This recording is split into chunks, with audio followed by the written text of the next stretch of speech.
ವೀಕ್ಷಕರೇ ನಮಸ್ಕಾರ. ಈ ದಿನದ ನ್ಯೂಸ್ ಬುಲೆಟಿನ್ಗೆ ಸ್ವಾಗತ. ನಾನು ಹರ್ಷಿತ್. ಕಲಬುರಗಿಯ ಕರ್ನಾಟಕ ಸಿಮೆಂಟ್ ಮಜ್ದೂರ್ ಸಭಾ ಚಿತ್ತಾಪುರ್ನಲ್ಲಿ ಕೆಲಸ ಮಾಡುವ ಕಾರ್ಮಿಕರಿಗೆ ಅನ್ಯಾಯವಾಗಿದೆ ಎಂದು ಜ್ಯೋತಿ ಅಡಕಿ ಅವರು ಆರೋಪಿಸಿದ್ದಾರೆ. ಕಲಬುರಗಿ ಜಿಲ್ಲೆಯಲ್ಲಿ ಕರ್ನಾಟಕ ಸಿಮೆಂಟ್ ಮಜ್ದೂರ್ ಸಭಾ ಚಿತ್ತಾಪುರ್ನಲ್ಲಿ ಕೆಲಸ ಮಾಡುವ ಕಾರ್ಮಿಕರಿಗೆ ಅನ್ಯಾಯವಾಗಿದೆ ಎಂದು ಜ್ಯೋತಿ ಅಡಕಿ ಅವರು ಆರೋಪಿಸಿದ್ದಾರೆ. ಹೌದು, ಕಲಬುರಗಿ ನಗರದ ಪತ್ರಿಕಾ ಭವನದಲ್ಲಿ ಸುದ್ದಿಗೋಷ್ಠಿ ನಡೆಸಿ ಮಾತನಾಡಿದ ಅವರು 1982ರಲ್ಲಿ ಚಿತ್ತಾಪುರ ತಾಲೂಕಿನಲ್ಲಿ ಪ್ರಾರಂಭವಾಗಿದ್ದ ಕೆಸಿಎಲ್ ಸಿಮೆಂಟ್ ಕಾರ್ಖಾನೆಯಲ್ಲಿ 200 ಜನ ಕಾರ್ಮಿಕರು ಕೆಲಸ ಮಾಡ್ತಿದ್ರು. ಆ ಕಾರ್ಖಾನೆ ಆಕಸ್ಮಿಕವಾಗಿ ಮುಚ್ಚಲಾಯಿತು. ಆ ಕಾರಣ ಕಾರ್ಮಿಕರೆಲ್ಲರೂ ಬೀದಿ ಪಾಲಾದ್ರು. ಅದರಲ್ಲಿ ಕೆಲಸ ಮಾಡಿದ ಕಾರ್ಮಿಕರೆಲ್ಲರಿಗೂ ಕಂಪನಿಯಿಂದ ಬರಬೇಕಾದ ಪಿಎಫ್ ಹಣ ಇಲ್ಲಿವರೆಗೂ ಬಂದಿಲ್ಲ. ಅದರ ಅಧ್ಯಕ್ಷ ಸ್ಥಾನವನ್ನು ವಹಿಸಿಕೊಂಡ ಪ್ರಭುರಾಜ್ ಕಾಂತ್ ಅವರಿಗೆ ಕೇಳಿದ್ರೆ ಅವರೀಗ ಅಧ್ಯಕ್ಷ ಸ್ಥಾನಕ್ಕೆ ರಾಜೀನಾಮೆ ಕೊಟ್ಟಿದ್ದಾರೆ. ಅದರಿಂದ ನಮಗೆ ನ್ಯಾಯ ಸಿಗುತ್ತಿಲ್ಲ ಎಂದು ಆರೋಪಿಸಿದ್ದಾರೆ.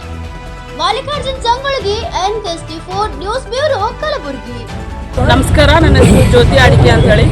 ಇವತ್ತು ನಾವಿಲ್ಲಿ ಪತ್ರಿಕಾಗೋಷ್ಠಿ ಮಾಡೋ ಉದ್ದೇಶ ಏನಂತಂದರೆ, ಇವತ್ತು ನಮ್ಮ ಜೊತೆಯಲ್ಲಿ ನಮ್ಮ ಚಿತ್ತಾಪುರ ತಾಲೂಕಿನವರು ಕರ್ನಾಟಕ ಸಿಮೆಂಟ್ ಲಿಮಿಟೆಡ್ನ ವರ್ಕರ್ಸ್ ಜೊತೆ ಇದ್ದಾರೆ. 1982ರಲ್ಲಿ ಚಿತ್ತಾಪುರ ತಾಲೂಕಿನಲ್ಲಿ ಒಂದು ಕರ್ನಾಟಕ ಸಿಮೆಂಟ್ ಲಿಮಿಟೆಡ್ ಅಂತೇಳಿ ಒಂದು ಪ್ರತಿಷ್ಠಾಪನೆ ಆಗುತ್ತೆ. ಅದು 10 ವರ್ಷ ಅಂದರೆ 9ರಿಂದ 10 ವರ್ಷ ಆ ಚಿತ್ತಾಪುರ ತಾಲೂಕಿನಲ್ಲಿ ಸಿಮೆಂಟ್ ಕಂಪನಿ ಕಾರ್ಯನಿರ್ವಹಿಸಿತು. ಅದರಲ್ಲಿ 200 ಜನ ಲೇಬರ್ಸ್ ಕಾರ್ಮಿಕರು ಕಾರ್ಯನಿರ್ವಹಿಸ್ತಾ ಇದ್ರು. ಅದು ಅಚಾನಕ್ ಆಗಿ ಆಕಸ್ಮಿಕವಾಗಿ ಅದು ಕಂಪನಿ ಬಂದಾದ ತಕ್ಷಣ ಎಲ್ಲ ಕಾರ್ಮಿಕರು ಬೀದಿ ಪಾಲಾದ್ರು. ಅವ್ರ ಕಂಪನಿದವರು ಹೊರಟೋಗ್ಬಿಟ್ರು. ಆದರೆ ಅವರೆಲ್ಲ ಸ್ಥಿರ ಆಸ್ತಿಗಳು ಇಲ್ಲೇ ಬಿಟ್ಟು ಹೋಗಿದ್ರು. ಅದೇ ಸ್ಥಿರ ಆಸ್ತಿಗಳು ಇವತ್ತಲ್ಲಿ ನೋಡ್ಲಿಕ್ಕೆ ಹೋದ್ರೆ ಅಲ್ಲಿ ಒಂದು ಸಿಗಂಗಿಲ್ಲ. ಯಾಕಂತಂದ್ರೆ ಅದು ಇಲ್ಲಿಗಲ್ ಆಗಿ ವಿತೌಟ್ ನೋಟಿಸ್ ಯಾರಿಗೂ ಮಾಹಿತಿ ಇಲ್ದೇನೆ ಎಲ್ಲ ಸಾಮಾನು ಎಲ್ಲ ಕೂಡ ಅಲ್ಲಿ ಮಾರಾಟ ಮಾಡ್ಕೊಂಡಿದ್ದಾರೆ. ಅದು ಯಾರು ಮಾಡ್ಕೊಂಡಿದ್ರೆ ಇಲ್ಲಿಲ್ಲ, ಅದು ಒಂದು ತನಿಖೆ ಆದ್ಮೇಲೆ ಅದು ಹೊರ ಬರುತ್ತೆ ಅಂತ ಅನಿಸುತ್ತೆ. ಈಗ ಉಳಿದಿದ್ದು ಮಾತ್ರ ನಮ್ದು ಏನದ ಕಂಪನಿ ಕಡೆಯಿಂದ ಬರಬೇಕಾಗಿದ್ದು ಅಮೌಂಟು ಮತ್ತೆ ಅಲ್ಲಿರ್ತಕ್ಕಂಥ ಒಂದು ಭೂಮಿ, PF, ಗ್ರಾಜ್ಯುಟಿ, ಪೆನ್ಷನ್ ಇವು ಬರಬೇಕಾಗಿತ್ತು. ಇನ್ನೂ ಬಂದಿಲ್ಲ ಯಾರಿಗೂ. ಇಲ್ಲಿ 30 ವರ್ಷದಿಂದಲೂ ಇದು ಹೋರಾಟ ನಡೀತಾನೆ ಇದೆ. ಆದರೆ ನಮ್ಮ ಯೂನಿಯನ್ನ ಕಾರ್ಮಿಕರ ಒಂದು ಯೂನಿಯನ್ ಮಾಡಿಕೊಂಡ್ರೆ ಈ ಒಂದು ಹೋರಾಟ ಮಾಡ್ಲಿಕ್ಕೆ ಅಂತ ಹೇಳಿ ಯೂನಿಯನ್ನ ಅಧ್ಯಕ್ಷರು ಡಾಕ್ಟರ್ ಪ್ರಭುರಾಜ್ ಕಾಂತ ಅಂತ ಹೇಳಿ ಇವರು ಚಿತ್ತಾಪುರ ತಾಲೂಕಿನಲ್ಲಿ ಖ್ಯಾತ ವೈದ್ಯರು. ಇವ್ರ ಮಾತು ಇವ್ರಿಗೆ ಯಾಕೆ ಮಾಡಿದ್ದೀವಿ ಅಂತಂದ್ರೆ, ಇವ್ರ ತಂದೆಯವರು ವಕೀಲರಿದ್ರು, ಏನೋ ಒಂದು ನಮಗೆ ಸಹಾಯ ಮಾಡ್ತಾರ, ಏನೋ ನಮಗೆ, ಯಾಕಂದ್ರೆ ನಾವು ಯಾರು ಫೈನಾನ್ಷಿಯಲಿ ಫಿಟ್ ಇದ್ದಿದ್ದಿಲ್ಲ, ನಾವು ಆರ್ಥಿಕವಾಗಿ ಯಾರು ಬಲಿಷ್ಠರಲ್ಲ. ಅವ್ರೇನೋ ನಮಗೆ ಒಂದು ಅವ್ರ ಕಡೆಯಿಂದ ಸೇವೆ ಮಾಡ್ತಾರ ಅಂತ ಹೇಳಿ ನಾವು ಒಂದು ರೀತಿಯಿಂದ ನಾವು ಅವ್ರಿಗೆ ಮಾಡಿದ್ವಿ. ಅವ್ರೇನು ಮಾಡಿದ್ರು ಅಂತಂದ್ರೆ, ಈ ಕಳೆದ 25 ವರ್ಷದಿಂದ ಅವ್ರ ಅಧ್ಯಕ್ಷರಾಗಿನೇ ಇದ್ರು. 2019ರಲ್ಲಿ ಅವರು power of authority Ibrahim Khalilullah ಅವರಿಗೆ ಕೊಟ್ಟರು. ಆದರೆ ಅವರು 25 ವರ್ಷದಿಂದ ನಮ್ಗೆ ಯಾವುದೇ ಕಾರ್ಮಿಕರಿಗೆ ಯಾವುದೇ ನಮಗೆ ಒಂದು ಸೌಲಭ್ಯ ಕೂಡ ಕೊಡಿಸಿಲ್ಲ. ನಾವು ಇದು ಮೊನ್ನೆ 2 ದಿವಸದ ಹಿಂದೆ ನಾವು ಅವ್ರಿಗೆ ಕೇಳಿಕ್ಕೆ ಹೋಗಿದ್ವಿ. ಕೇಳಿಕ್ಕೆ ಹೋದಾಗ ಅವರು ಸಡನ್ ಆಗಿ ರಿಸೈನ್ ಮಾಡಿದ್ರು, ರಾಜೀನಾಮೆ ಕೊಟ್ಟನೆ ಅಂತ ಹೇಳಿ ನಿನ್ನೆ ಪತ್ರಿಕಾ ಪ್ರಕಟಣೆಯಲ್ಲಿ ಕೊಟ್ಟರು. ಆದರೆ ನಾವು ಈ ರಾಜೀನಾಮೆಯನ್ನು ಒಪ್ಪಂಗಿಲ್ಲ. ಯಾಕಂದ್ರೆ ಕಂಪನಿದಿಂದ ಬರಬೇಕಾಗಿರ್ತಕ್ಕಂಥ ಕಾರ್ಮಿಕರಿಗೆ ಒಂದು ಭೂಮಿ ಇದೆ ಸರ್, ಸರ್ವೆ ನಂಬರ್ 282 ಇದೆ. ಆ ಒಂದು ಸರ್ವೆಯಲ್ಲಿ ಇಲ್ಲಿಗಲ್ ಆಗಿ ಅಲ್ಲಿ ಕ್ವಾರಿ ನಡೀತಾ ಇದೆ. ಅದನ್ನು ತಡೆ ಹಿಡಿದು ಅದಕ್ಕೆ ಸಂಬಂಧಪಟ್ಟಂಗೆ ನಮ್ದು ಎಷ್ಟು ಭೂಮಿ ಉಳಿದೆ ಅಟ್ಲೀಸ್ಟ್ ಆ ಭೂಮಿಯಲ್ಲಿ ನಮ್ಮ ಕಾರ್ಮಿಕರಿಗೆ ಅದ್ರ ಪಾಲ್ಕೊಳ್ಳಿ, ಆಮೇಲೆ ಬೇಕಾದ್ರೆ ಸರ್ಕಾರಕ್ಕಾಗಿ ಬಳಸ್ಕೊಳ್ಳಿ. ನಾವು ಅದಕ್ಕೆ ಬೇಡ ಅಂತ ಹೇಳ್ತಾ ಇಲ್ಲ. ಒಂದು 190 ಎಕರ್ ಇದೆ, ಇನ್ನೊಂದು 60 ಎಕರ್ ಇದೆ.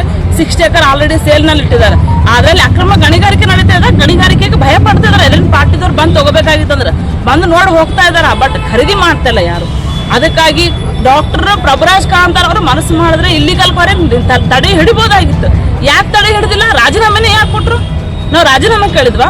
ನಮಗೆ ಏನಾದರೂ ಕೊಡಿಸ್ರಿ ಸರ್ ಕಂಪನಿ ಕಡೆಯಿಂದ, ಅಥವಾ ಇಲ್ಲಿ ಚಿತ್ತಾಪುರ ಲೋಕಲಲ್ಲಿ ನೀವು ಇರ್ತೀರಿ, ನೀವು ಏನಾದರೂ ನಮ್ಮ ಕಾರ್ಮಿಕರಿಗೆ ಕೊಡಿಸ್ರಿ ಅಂತ ಕೇಳಿದ್ವಿ. ನಾವು ರಾಜೀನಾಮೆ ಕೊಟ್ಟರು. ಇದು ಏನೋ ಒಂದು ನಡೆದಿದೆ ಅಂತ ಇದು ನಮ್ಗೆ ಅರ್ಥ ಆಗ್ತಾ ಇದೆ ಇದು. ಅದಕ್ಕಾಗಿ ಇದರಲ್ಲಿ ರಾಜಕೀಯದವ್ರದ್ದು ಒತ್ತಡ ಭಾಳ ಇದೆ ಸರ್. ನಾವಲ್ಲಿ ಚಿತ್ತಾಪುರ ತಾಲೂಕಿನಲ್ಲಿ ನಾವು ಇದೆಲ್ಲ ಮಾಡ್ಬೇಕಂತ ಮಾಡಿದ್ವಿ. ಅಲ್ಲಿ ರಾಜಕೀಯದವ್ರದ್ದು ಒತ್ತಡ ಭಾಳ ಐತೆ ನಮಗೆ. ಇನ್ನು ಮುಂದಿನ ದಿನದಲ್ಲಿ ನಮಗೆ ಡಾಕ್ಟರ್ ಸಾಹೇಬರು ನಮಗೆ ಯಾವುದೇ ನ್ಯಾಯ ಕೊಡಿಸ್ಲಿಲ್ಲ ಅಂತಂದ್ರೆ ನಾವು ತಹಸೀಲ್ದಾರ್ ಅವರ ಕಚೇರಿ ಮುಂದೆ ನಾವು ಮತ್ತೆ ಅವ್ರ ಡಾಕ್ಟರ್ ಅವರ ಕ್ಲಿನಿಕ್ ಮುಂದೆ ನಾವು ಉಪವಾಸ ಸತ್ಯಾಗ್ರಹ ಕೊಡ್ತೀವಿ. ಅವ್ರು ಪ್ರೊಫೆಷನಲಿ ಅವರು ಡಾಕ್ಟರ್ ಅದಾರ, ಅವರು ಸಾವಿರಾರು ಜೀವ ಉಳಿಸಿರ್ಬೋದು, ನಮ್ಮ ಜೀವ ಮಾತ್ರ ಹೋಗ್ತಾವಂತೇಳಿ ನಾವು ಗ್ಯಾರಂಟಿಯಾಗಿ ಹೇಳ್ತಾ ಇದ್ದೀವಿ ಸರ್. Thank you. ಪರಿಶಿಷ್ಟ ಜನರ ವಿರೋಧಿಯಾದ ನಿರ್ದೇಶಕ ಬಸವರಾಜ ಗಾದಗಿ ಅವರನ್ನು ವರ್ಗಾವಣೆ ಮಾಡಬೇಕೆಂದು ಕಲಬುರಗಿಯಲ್ಲಿ ಸುದ್ದಿಗೋಷ್ಠಿ ನಡೆಸಲಾಯಿತು. ವಿಶ್ವೇಶ್ವರಯ್ಯ ತಾಂತ್ರಿಕ ವಿಶ್ವವಿದ್ಯಾಲಯ ಅಧ್ಯಯನ ಕೇಂದ್ರ ಕಲಬುರಗಿಯಲ್ಲಿನ ಪರಿಶಿಷ್ಟ ಜನರ ವಿರೋಧಿ ನಿರ್ದೇಶಕ ಬಸವರಾಜ ಗಾದಗಿ ಅವರನ್ನ ವರ್ಗಾವಣೆ ಮಾಡಬೇಕೆಂದು ಸುದ್ದಿಗೋಷ್ಠಿಯನ್ನ ನಡೆಸಲಾಯಿತು. ಹೌದು, ಕಲಬುರಗಿ ನಗರದ ಪತ್ರಿಕಾ ಭವನದಲ್ಲಿ ಸುದ್ದಿಗೋಷ್ಠಿ ನಡೆಸಿ ಮಾತನಾಡಿದ ಸುನಿಲ್ ಎಸ್ ಇಟ್ಕಿ ಅವರು ವಿಶ್ವೇಶ್ವರಯ್ಯ ತಾಂತ್ರಿಕ ಅಧ್ಯಯನ ಕೇಂದ್ರದಲ್ಲಿ ವಿಶ್ವವಿದ್ಯಾಲಯ ಅಧ್ಯಯನ ಕೇಂದ್ರ ಕಲಬುರಗಿಯಲ್ಲಿ ನಿರ್ದೇಶಕರಾಗಿ ಬಂದಿರುವ ಬಸವರಾಜ್ ಗಾದಗೆ ಸುಮಾರು 10-12 ವರ್ಷಗಳಿಂದ ಅದೇ ಜಾಗದಲ್ಲಿ ಸೇವೆ ಸಲ್ಲಿಸಿದ್ದಾರೆ. ನವರಾಜಪುರ ಬಡಾವಣೆಯಲ್ಲಿ ಅನೇಕ ಬಡ ಕುಟುಂಬಗಳಿಗೆ ಕೆಲಸ ಇಲ್ಲ. ವಿದ್ಯಾವಂತ ಮಹಿಳೆಯರು ಮತ್ತು ಪುರುಷ ಉದ್ಯೋಗವಿಲ್ಲದೆ ಬಡತನದಲ್ಲಿದ್ದಾರೆ. ಈ ಕಡೆ ಕೂಲಿ ಕೆಲಸವು ದಿನ ಸಿಗಲ್ಲ. ಸರ್ಕಾರ ಇಂತಹ ದೊಡ್ಡ ಇಲಾಖೆಗಳು ಪ್ರಾರಂಭ ಮಾಡಿದಾಗ ಸ್ಥಳೀಯರಿಗೆ ಹೆಚ್ಚಿನ ಸಂಖ್ಯೆಯಲ್ಲಿ ಕೆಲಸ ತೆಗೆದುಕೊಂಡಿರುವ ಅನೇಕ ಉದಾಹರಣೆಗಳಿವೆ ಎಂದು ನಾವು ಬಸವರಾಜ್ ಗಾದಿಗೆ ಅವರು ವಹಿಸಿಕೊಂಡ ದಿನದಿಂದಲೂ ಸಹ ಸುಮಾರು ಸಲ ಮನವಿ ಮಾಡಿಕೊಂಡ್ರೂ ಸಹ ಯಾವುದೇ ಪ್ರಯೋಜನವಾಗಿಲ್ಲ ಅಂತ ಹೇಳಿದರು. Mallikarjun Changalagi, NK64 news bureau, Kalaburagi. Sir ನಮಸ್ಕಾರ ಸರ್. ಇವತ್ತು ಈ ಒಂದು ಪತ್ರಿಕಾಗೋಷ್ಠಿ ಮಾಡೋ ಉದ್ದೇಶ ಏನಂದ್ರೆ ವಿಶ್ವೇಶ್ವರಯ್ಯ ಟೆಕ್ನಿಕಲ್ ಯೂನಿವರ್ಸಿಟಿ ಅಧ್ಯಯನ ಕೇಂದ್ರ ಕಲಬುರಗಿ ಏನದ ಇಲ್ಲಿ ಬಸವರಾಜ್ ಗಾದಿಗೆ ಅಂತಕ್ಕಂಥವ್ರೊಬ್ಬರು ಡೈರೆಕ್ಟರ್ ಬಂದಾರ. ಅವ್ರು ಬಂದು 10-12 ವರ್ಷ ಆಯಿತು. ಒಂದೇ ಕಡೆಗಾರ ಅವರು ಈ ಕೆಲವೊಂದು ಕಡೆಗೆ ಅಧಿಕಾರಿಗಳಿಗೆ 2-3 ವರ್ಷ ಇಡ್ತಾರೆ. ಇವ್ರಿಗೆ 10-12 ವರ್ಷ ಹೆಂಗಿಟ್ರ ಅಂತಕ್ಕಂಥದ್ದು ಒಂದು ಪ್ರಶ್ನೆ ಅದ. ಅದಕ್ಕೆ ಮಾನ್ಯ ಉಸ್ತುವಾರಿ ಸಚಿವರು ಈ ಒಂದು ಗಮನಕ್ಕೆ ತರಬೇಕು, ಇದ್ರ ಬಗ್ಗೆ ಒಂದು ಗಮನ ಹರಿಸಬೇಕು. ಅದು ಅಲ್ಲದೆ ನಾವು ಸ್ಥಳೀಯರಾಗಿ ರಾಜಾಪುರದ ಬಡವರು ಭಾಳರ ನಮ್ಮಲ್ಲಿ ಗೌಂಡ್ರಿಕದ ಕೆಲಸಕ್ಕೆ ಹೋಗ್ತಾರ, ಇಲ್ಲಾಂದ್ರೆ ಮನೆ ಕೆಲಸಕ್ಕೆ ಹೋಗ್ತಾರೆ. ಹೆಣ್ಮಕ್ಳು ಮತ್ತು ಗಂಡಸು ಮಕ್ಕಳು ಭಾಳ ಮಂದಿ ಕೆಲಸ ಇಲ್ಲ ರಾಜಾಪುರದವರು. ಮಕ್ಕಳಿಗೆ ಸಾಲಿ ಕಲ್ಸಲಿಕ್ಕಾಗಲ್ಲ. ಅಷ್ಟೊಂದು ಬಡತನದಾಗ ನಮ್ಮ ಏರಿಯಾದ. ಅದು ಬಿಟ್ಟು ನಾವು ಒಂದು ಸಲ ಹೋಗಿದ್ದೆವು ಬಸವರಾಜ್ ಗಾದಗೆ ಸರ್, ನೀವು ಒಂದು ಕ್ಯಾಂಪಸ್ನಾಗ ನಮ್ಮಲ್ಲಿ ಡಿ ಗ್ರೂಪ್ ಏನವ ಹೌಸ್ ಕೀಪಿಂಗ್ ಅವಂಥವೆಲ್ಲ ತೋರಿ ಸರ್, ನಮ್ಮಲ್ಲಿ ಬಡವರು ಭಾಳ ಅಂತಂದಾಗ ಇಲ್ಲ ಯೂನಿವರ್ಸಿಟಿ ವಿಸಿಗೆ ಭೇಟಿ ಆಗಬೇಕು, ನೀವು ಬೆಳಗಾವಿ ಯೂನಿವರ್ಸಿಟಿಗೆ ಭೇಟಿ ಆಗಬೇಕು, ಅಲ್ಲಿಂದೇ ಬರ್ಬೇಕು ನಮ್ಗೆ ಅಂತ ಹೇಳಿದ್ರೆ ಈಗ ಭಾಳ ಒಂದು ಏನಿಲ್ಲ ಅಂದ್ರೆ ಒಂದು 20 ಸಲ 100 ಸಲ ಹೋಗಿದ್ದೆ ನಾವು. ಆದ್ರೆ ಭೀ ಬಸವರಾಜ್ ಗಾದಗೆ ಅವರು ನಮಗೆ ರೆಸ್ಪಾನ್ಸ್ ಮಾಡಿಲ್ಲ. ಆದರೆ ಕೆಲವು ವರ್ಷ ಒಂದು ವರ್ಷದಾಯ್ತು, ಒಂದು ವರ್ಷದಾಗ ಒಬ್ರಿಗೆ ತೊಗೊಂಡಾರ, ಯಾರು ಉಮೇಶ್ ಜಾಧವ್ ಮಾಜಿ MP ಡ್ರೈವರ್ ತೊಗೊಂಡಾರ. ಅದಾದ್ಮೇಲೆ ಒಬ್ಬರು ನಂದು ಅಂತಕ್ಕಂಥ ಒಬ್ಬರು ಆಟೋ ಡ್ರೈವರ್ ಹೆಂಡತಿ ತೊಗೊಂಡಾರ. ಮೊನ್ನೆ ರೀಸೆಂಟ್ಲಿ 1ನೇ ತಾರೀಕು 7ನೇ ತಿಂಗಳು 24ರಾಗ 7 ಮಂದಿ ತೊಗೊಂಡಾರ. ಅದ್ರಾಗ 4 ಮಂದಿ ಒಬ್ಬರದೇ ಒಬ್ಬ ಸ್ವಾಮಿ ಅಂತನ. ಆ ಸ್ವಾಮಿ ಅಲ್ಲಿ ಏನೋ ಅಂದ್ರೆ ಗಾಡಿ ಕೆಲಸ ಮಾಡ್ತಾನೆ ಸ್ವಾಮಿ, ಗಾಡಿ ಕೆಲಸ ಮಾಡೋ ಸ್ವಾಮಿದು ಫ್ಯಾಮಿಲಿದಾಗೆ 5, 6, 7 ಮಂದಿಗೆ ತೊಗೊಂಡಾರ. ಯಾವ ರೀತಿ ತೊಗೊಂಡ್ರಿ ಸರ್? ನಾವು ಬಡವ್ರಿಗೆ ತೋರಿ SC ST ಅದ್ರಾಗ ಯಾವುದೇ ಒಂದು ಹೊರಗುತ್ತಿಗೆ ತೋರಿ, ನೀವು ಏಜೆನ್ಸಿ ಪ್ರಕಾರ ತೋರಿ, ಒಂದು ಕಾಸ್ಟ್ ಮ್ಯಾಗ ತೊಗೋಬೇಕು, ಬಡವರಿಗೆ ತೊಗೋಬೇಕಂತದ. ಆದರೆ ಇದು ಸ್ವಾಮಿ ಒಂದೇ ಮನೆಯಾಗ ಒಂದೇ ಕಾಸ್ಟ್ನಾಗ ಸ್ವಾಮಿ 7 ಮಂದಿ ಹೆಂಗೆ ತೊಂದನ, ಅದು ನಮಗೆ ಒಂಥರ ಅನಿಸ್ಲತ್ತದ. ಯಾಕಂದ್ರೆ ಇಲ್ಲಿ ತಾರತಮ್ಯ ಮಾಡ್ತಾರ, ಇಲ್ಲಿ ಕಾಸ್ಟೇಜ್ ಮಾಡ್ತಾರ ಅಂತಕ್ಕಂಥದ್ದು ಗೊತ್ತಾಗ್ತದ. ಅಲ್ಲಿ ವಿಶ್ವೇಶ್ವರಯ್ಯ ಟೆಕ್ನಿಕಲ್ ಯೂನಿವರ್ಸಿಟಿ ಏನದ ಅಧ್ಯಯನ ಕೇಂದ್ರದಾಗ ಟೆಕ್ನಿಕಲ್ ಅಂತೇಳಿ ಒಬ್ಬರು ಯಾರು ನವಲೆ ಅಂತಾರ, ನವಲೆ ಮತ್ತು ಇವ್ರು ಸ್ವಾಮಿ ಹೋಮ್ಗಾರ್ಡ್ ಸ್ವಾಮಿ, ಇವರಿಬ್ಬರು ಕೂಡಿ ಗಾದಿಗೆ ಅವರು ಜೊತೆ ಸೇರಿ ಏನು ಮಾಡಬೇಕು ಎಲ್ಲ ಮಾಡತ್ತಾರಲ್ಲಿ. ಬಡವ್ರಿಗೆ ಕೆಲಸ ಇಲ್ಲ. ಮತ್ತು SC ST ನೌಕರರಿಗೆ ಏನದ ಕೆಳವರ್ಗದ ನೌಕರರಿಗೆ ಇವರು ಹರಾಸ್ಮೆಂಟ್ ಕೊಡ್ಲತ್ತಾರ. ಒಂಥರ ಮನುವಾದ ಥರ ಮತ್ತು ದಬ್ಬಳಿಕೆ ಥರ ಮಾಡ್ಲತ್ತಾರೆ. ಅಂದ್ರೇನು ಗೌಡಿಕೆ ಲೆಕ್ಕ ಮಾಡ್ತಾರೆ ಗಾದಿಗೆ ಅವರು. ಅದಕ್ಕೆ ಅಲ್ಲಿಂದ ದಯವಿಟ್ಟು ಉಸ್ತುವಾರಿ ಸಚಿವರು ಪ್ರಿಯಾಂಕ್ ಖರ್ಗೆ ಸಾಹೇಬರು ಮತ್ತು MC ಸುಧಾಕರ್ ಸಾಹೇಬರು ಉನ್ನತ ಶಿಕ್ಷಣ ಸಚಿವರು ಈ ಬಸವರಾಜ್ ಗಾದಗೆ ಅಂತವ್ರಿಗೆ 10-12 ವರ್ಷ ಯಾಕಿಟ್ರು ಸರ್? ಇವ್ರಿಗೆ ವರ್ಗಾವಣೆ ಯಾಕೆ ಮಾಡ್ತಾ ಇಲ್ಲ? ಏನು ಉದ್ದೇಶ ಅದ? ಮತ್ತು ನೀವು ಕಾಂಗ್ರೆಸ್ ಸರ್ಕಾರ ಬರಬೇಕಾದ್ರೆ ಖರ್ಗೆ ಸಾಹೇಬ್ರೆ, ಪ್ರಿಯಾಂಕ್ ಸಾಹೇಬ್ರೆ ಮತ್ತು ಸಿದ್ದರಾಮಯ್ಯ ಸಾಹೇಬ್ರೆ, ನಾವು ಬಡವ್ರ ಪರವಾಗಿ ಅಂತ ಹೇಳ್ತಿದ್ರಿ, ಎಲ್ಲ ಜನರ ಪರವಾಗಿ ಅಂತ ಹೇಳ್ತೀರಿ. ಈಗ ಸರ್ಕಾರ ಬಂದದ ನಿಮ್ಮದು. ಸರ್ಕಾರ ಬಂದಾಗ ಬಡವರು ಆ ಕಷ್ಟಗಳೇ ಆಲಿಸ್ತಾ ಇದ್ದಾರೆ. ಏನೇ ಹೇಳಿದ್ರೆ ನಮ್ಗೆ ಗೊತ್ತದೇ ಇಲ್ಲ ಅಂತಕ್ಕಂಥದ್ದು ಒಂದು ಭ್ರಮೆದಾಗಿದ್ದೀರಿ ನೀವು. ಅದಕ್ಕೆ ದಯವಿಟ್ಟು ಈ ಕಡೆ ಒಂದು ಸ್ವಲ್ಪ ಗಮನ ಹರಿಸಿ. ವಿಶ್ವೇಶ್ವರಯ್ಯ ಟೆಕ್ನಿಕಲ್ ಯೂನಿವರ್ಸಿಟಿ ಅಧ್ಯಯನ ಕೇಂದ್ರ ಗುಲ್ಬರ್ದಾಗ ಏನದ ಭ್ರಷ್ಟಾಚಾರ ಭಾಳ ಆಗ್ತದ. ಮತ್ತು ಈ ನೌಕರಿ ತೊಗೋಬೇಕಲ್ಲ, ಸ್ಥಳೀಯರಿಗೆ ನೌಕರಿ ತೊಗೊಂಡಿಲ್ಲ, 2 ಲಕ್ಷ ರೂಪಾಯಿ ತೊಗೊಂಡ್ರ ಅಂತಕ್ಕಂಥದ್ದು ಒಂದು ಮಾಹಿತಿ ಇದೆ ನನ್ನ ಬಳಿ. ಅಂದ್ರೇನು ಆಮ್ಯಾಗ ಮುಂದೆ ನೆಕ್ಸ್ಟ್ ನಿಮಗೂ ಗೊತ್ತಾಗ್ತದೆ. ಅದಕ್ಕೆ ಅಂಥ ಒಂದು 2 ಲಕ್ಷ ರೂಪಾಯಿ ಕೊಟ್ಟು ಔಟ್ ಸ್ಕೀಪಿಂಗ್ ಡಿ ಗ್ರೂಪ್ ಕೆಲಸಕ್ಕೆ ಹೊರಗುತ್ತಿಗೆ ಹೋಗ್ಲಕ್ಕೆ ಎಲ್ಲಿ ಆಗ್ತದೆ ನಮ್ಮ ಬಡವ ಜನರಿಗೆ? ಯಾರು ರೊಕ್ಕ ಕೊಟ್ಟರಿಗೆ ಮಾತ್ರ ಸೇರಿಸ್ಕೊಳ್ತಾರೆ ಅಂತಕ್ಕಂಥದ್ದು. ಅದಕ್ಕಾಗಿ ತಡೆ ಹಿಡಿಬೇಕು. ಆದಷ್ಟು ಬೇಗ ಇನ್ಚಾರ್ಜ್ ಮಿನಿಸ್ಟರ್ ಉಸ್ತುವಾರಿ ಸಚಿವರು ಖರ್ಗೆ ಸಾಹೇಬರು, ಪ್ರಿಯಾಂಕ್ ಖರ್ಗೆ ಸಾಹೇಬರು ಇವರನ್ನು ವರ್ಗಾವಣೆ ಮಾಡಬೇಕು ಮತ್ತು ಇವ್ರ ಬಗ್ಗೆ ಸೂಕ್ತ ಕಾನೂನು ಕ್ರಮ ಕೈಗೊಳ್ಳಬೇಕು, ತನಿಖೆ ಮಾಡಿಸಬೇಕು ಅಂತ ಹೇಳಿ ತಮ್ಮ ಮಾಧ್ಯಮ ಮುಖಾಂತರ ನಾವೆಲ್ಲ ವಿನಂತಿ ಮಾಡ್ತೀವಿ. ಸರ್ 10-12 ವರ್ಷ ಅವರಿಗೆ ಯಾವ ರೀತಿಯಲ್ಲಿ ಇಟ್ಕೊಂಡ್ರೆ ಗೊತ್ತಾಗ್ತಾ ಇಲ್ಲ ಸರ್. ಅವ್ರು ಬಂದು 12 ವರ್ಷ ಆಯ್ತು. ಯಾಕೆ ಒಂದೇ ಜಾಗದಾಗ ಒಬ್ಬರಿಗೆ ಇಟ್ಕೊಂಡ್ರು? ಇವ್ರದೇನು ಸ್ವಂತ ಒಂದು ಸೊಸೈಟಿನ ಇದು? ವಿಶ್ವೇಶ್ವರಯ್ಯ ಟೆಕ್ನಿಕಲ್ ಯೂನಿವರ್ಸಿಟಿ ಗಾದಿಗೆ ಟೆಕ್ನಿಕಲ್ ಯೂನಿವರ್ಸಿಟಿ ಆಗ್ಬಿಟ್ಟದೆ. ಇದು ಯಾಕೆ? ಹೌದಲ್ಲ, ಬೇರೆ ಒಂದು ಅವೇನು ಸೊಸೈಟಿ ಇತ್ತಂದ್ರೆ ಇರ್ಬೋದು. ಇವರು ಸೊಸೈಟಿನಾಗ ಇವ್ರು SK ಸೊಸೈಟಿನಾಗೆ 3 ವರ್ಷ ಆದ್ಮೇಲೆ ಪತ್ರ ಎಲೆಕ್ಷನ್ ಆಗ್ತದೆ, ತೆಗಿತಾರ. ಇವ್ರು 12 ವರ್ಷ ಒಂದೇ ಜಾಗದಾಗ ಹೆಂಗಾರ ಅಲ್ಲಿ ಯಾವ ಪ್ರಭಾವ ಬಳಸ್ಲತ್ತಾರ ಅಂತಕ್ಕಂಥದ್ದು ಒಂದು ಹೇಳಿ ಪ್ರಿಯಾಂಕ್ ಸಾಹೇಬ್ರ ಉತ್ತರ ಕೊಡಬೇಕು. ಮತ್ತು MC ಸುಧಾಕರ್ ಸಾಹೇಬ್ರ ಇದಕ್ಕೆ ಗಮನ ಕೊಟ್ಟು ಆದಷ್ಟು ಬೇಗ ಇಲ್ಲಿ ಏನು ಭ್ರಷ್ಟಾಚಾರ ನಡೆದದ ಅಲ್ಲಿ ಸ್ವಲ್ಪ ಕೂಲಂಕುಷವಾಗಿ ತನಿಖೆ ಮಾಡಿ ಆದಷ್ಟು ಇವರು ಬಸವರಾಜ್ ಗಾದಗೆ ಅಂತಕ್ಕಂಥವ್ರನ್ನ ವರ್ಗಾವಣೆ ಮಾಡಿಕೆ ಈ ಒಂದು ಪುಣ್ಯ ಕಟ್ಕೊಡ್ರಿ. ಮತ್ತು ಸ್ಥಳೀಯರು ನಮ್ಮ ರಾಜಾಪುರದವರಿಗೆ ಆಲ್ರೆಡಿ ಏನು ಬಡವರ ಸ್ವಲ್ಪ ನೀವು ಕೆಲಸಕ್ಕೆ ತೊಗೊಂಡ್ರೆ ನಮಗೆ ಉಪಯೋಗ ಆಗ್ತದೆ ಅಂತಕ್ಕಂಥದ್ದನ್ನು ಬೇಡಿಕೆ ಇಡ್ತೀವಿ ಸರ್. ಮಾಡಿಲ್ಲ ಅಂದ್ರೆ ತಾವೇನು ಮಾಡ್ಲಿಕ್ಕೆ ಬಯಸ್ತೀವಿ ಸರ್? ಮುಂದಿನ ಉದ್ಯೋಗ ಮಾಡಿಲ್ಲ ಅಂತಂದ್ರೆ ಈ ಒಂದು ಏನು ಕಾನೂನು ಬಾಹಿರ ತೊಂದರೆ ಕೆಲಸಕ್ಕೆ ಆ ಒಂದು ಕೆಲಸದ ನೋಡೋಕೆ ಕಾಪಿ ತೊಗೊಂಡು ಒಂದೇ ಮನೆಗೆ 5-6 ಮಂದಿಗೆ ತೊಗೊಂಡು ಮತ್ತು ಹ್ಯಾಂಗೆ ತೊಂದ್ರೆ ಅಂತೇಳಿ ನಾವು ಮುಂದಿನ ಒಂದು ಏನು ಮಾಡ್ಬೇಕು ಹೆಜ್ಜೆ ಇಡಬೇಕು ಮತ್ತು ಹೋರಾಟ ಮಾಡ್ಬೇಕಂತಕ್ಕಂಥದ್ದು ನಾವು ಸಮಾಜದಲ್ಲಿ ಮತ್ತು ನಮ್ಮ ಸಂಘ ಅಂಬೇಡ್ಕರ್ ಸಂಘದ ವತಿಯಿಂದ ಅಲ್ಲಿಂದ ಪ್ರಮುಖರ ವತಿಯಿಂದ ನೋಡಿ ಮುಂದಿನ ಹೆಜ್ಜೆ ಇಡ್ತೀವಿ ಅಂತೇಳಿ ತಮ್ಮ ಮೂಲಕ ಹೇಳಕ್ಕೆ ಇಷ್ಟಪಡ್ತೀನಿ. ಸರ್ ಗುತ್ತಿಗೆ ಆಧಾರ ಮೇಲೆ ತಗೋಬೇಕಾಗಿತ್ತು ಅದಕ್ಕೊಂದು ಸರ್ ರೂಲ್ಸ್ ಏನು ಇರಬೇಕಲ್ಲ ಅದಕ್ಕೆ ಅದು ಸರ್ ಏನೇ ರೂಲ್ಸ್ ಇದ್ರಿ ಬಿ ಒಂದು ಸಂಬಂಧ ಒಂದೇ ಕಾಸ್ಟ್ ತಗೋಬೇಕಂತಿಲ್ಲ, ಯಾವುದೇ ಗುತ್ತಿಗೆ ಆಧಾರ ತಗೋಬೇಕಂದ್ರೆ ಬಿ ಒಂದು ಏಜೆನ್ಸಿ ಪ್ರಕಾರ ತಗೋಬೇಕಾದ್ರೆ ಬಿ ಒಂದು ಎಲ್ಲರ ಒಂದೊಂದು ಜಾತಿ ತಗೋಬೇಕಂತ ಹೈಕೋರ್ಟ್ ಹೇಳಿದ ಮೊನ್ನೆ ಒಂದು ಸರ್ಕಾರ ಆರ್ಡರ್ ಬಿ ಅದ. ಹೊರ ಗುತ್ತಿಗೆ ತೊಂದ್ರೆ ಬಿ ನೀವು ಏಜೆನ್ಸಿ ಪ್ರಕಾರ ತೊಂದ್ರೆ ಬಿ ಎಲ್ಲ ಒಂದು ಜಾತಿಗೆ ತಗೋಬೇಕಂತದ. ಇವ್ರು ಒಂದೇ ಜಾತಿಗೆ 7 ಮಂದಿಗೆ ತೊಂದ್ರ, ಬಟ್ ಅಲ್ಲಿ ಗಾರ್ಡ್ ಮಾಡ್ತಕ್ಕಂಥ ಮನೆಗೆ ತೊಂದ್ರ ಪಾರ್ಸಿಟಿ ಮಾಡ್ತಾರ ಕಾರಗೆ ಸಾಹೇಬ್ರು. ಮತ್ತು ಹ್ಯಾಂಗ್ ಮಾಡ್ತಾರೆ ಒಬ್ಬ ಹೋಮ್ ಗಾರ್ಡ್ ಅವ ಗಾರ್ಡ ಮೇಂಟೈನ್ ಮಾಡ್ತಾನೆ, ಇಡೀ ಯೂನಿವರ್ಸಿಟಿ ಟೆಕ್ನಿಕಲ್ ಯೂನಿವರ್ಸಿಟಿ ಅಧ್ಯಯನ ಕೇಂದ್ರ ಮೇಂಟೈನ್ ಮಾಡ್ತಾನೆ, ನವಲೆ ಮೇಂಟೈನ್ ಮಾಡ್ತಾನೆ. ಇವ್ರು 3 ಸೇರಿ ಅಲ್ಲಿ ಎಷ್ಟು ಇದು ಮಾಡ್ತಾರ ಅಂದ್ರೆ ಹರಾಸ್ಮೆಂಟ್ SC ST ಜನಕ್ಕೆ ಭಾಳ ಹರಾಸ್ಮೆಂಟ್ ಅದ. ಅವ್ರು ಯಾರು ಹೆಣ್ಮಕ್ಳು ಹೇಳ್ಕೊತಲ್ಲ ಪಾಪ ಅವರು ಇಷ್ಟದ ನಮ್ಗೆ ನೌಕರಿ ತೆಗಿತಾರಂತಾರೆ, ನಮ್ಗೆ ಹೇಳಿದ್ರೆ ನೌಕರಿ ತೆಗಿತಾರೆ ಅಣ್ಣ ಅಂತಾರೆ. ಅದಕ್ಕಾಗಿ ದಯವಿಟ್ಟು ತಮ್ಮ ಮಾಧ್ಯಮ ಮುಖಾಂತರ ವಿನಂತಿ ಮಾಡ್ಕೊತೀನಿ ಮಾನ್ಯ ಉಸ್ತುವಾರಿ ಸಚಿವರಿಗೆ ಮತ್ತು ಮಾನ್ಯ ಉನ್ನತ ಶಿಕ್ಷಣ ಸಚಿವರು MC ಸುಧಾಕರ್ ಸಾಹೇಬರು ಈ ಕಡೆ ಒಂದು ಗಮನ ಹರಿಸಬೇಕು. ಬಡವರಿಗೆ ಒಂದು ಸ್ವಲ್ಪ ಮೊಹರಂ ಎಂದರೆ ಮಹದಿಯರ ಮೊದಲ ತಿಂಗಳು.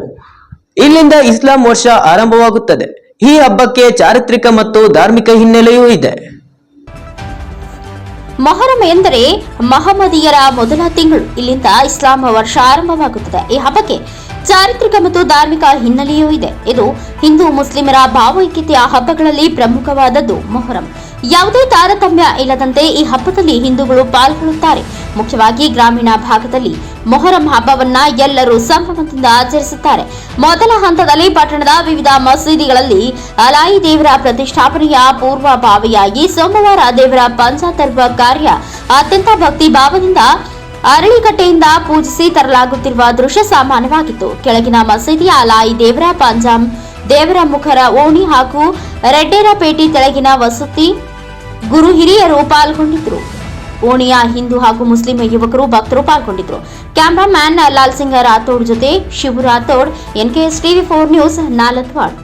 ಸುರಪುರದಲ್ಲಿ ಶ್ರೀ ರವಿಚಂದ್ರ ಆನಂದ್ ಸೌಕರ್ ಅವರ ಕೃಷಿ ಕೇಂದ್ರವನ್ನು ಇಂದು ಉದ್ಘಾಟನೆ ಮಾಡಲಾಯಿತು.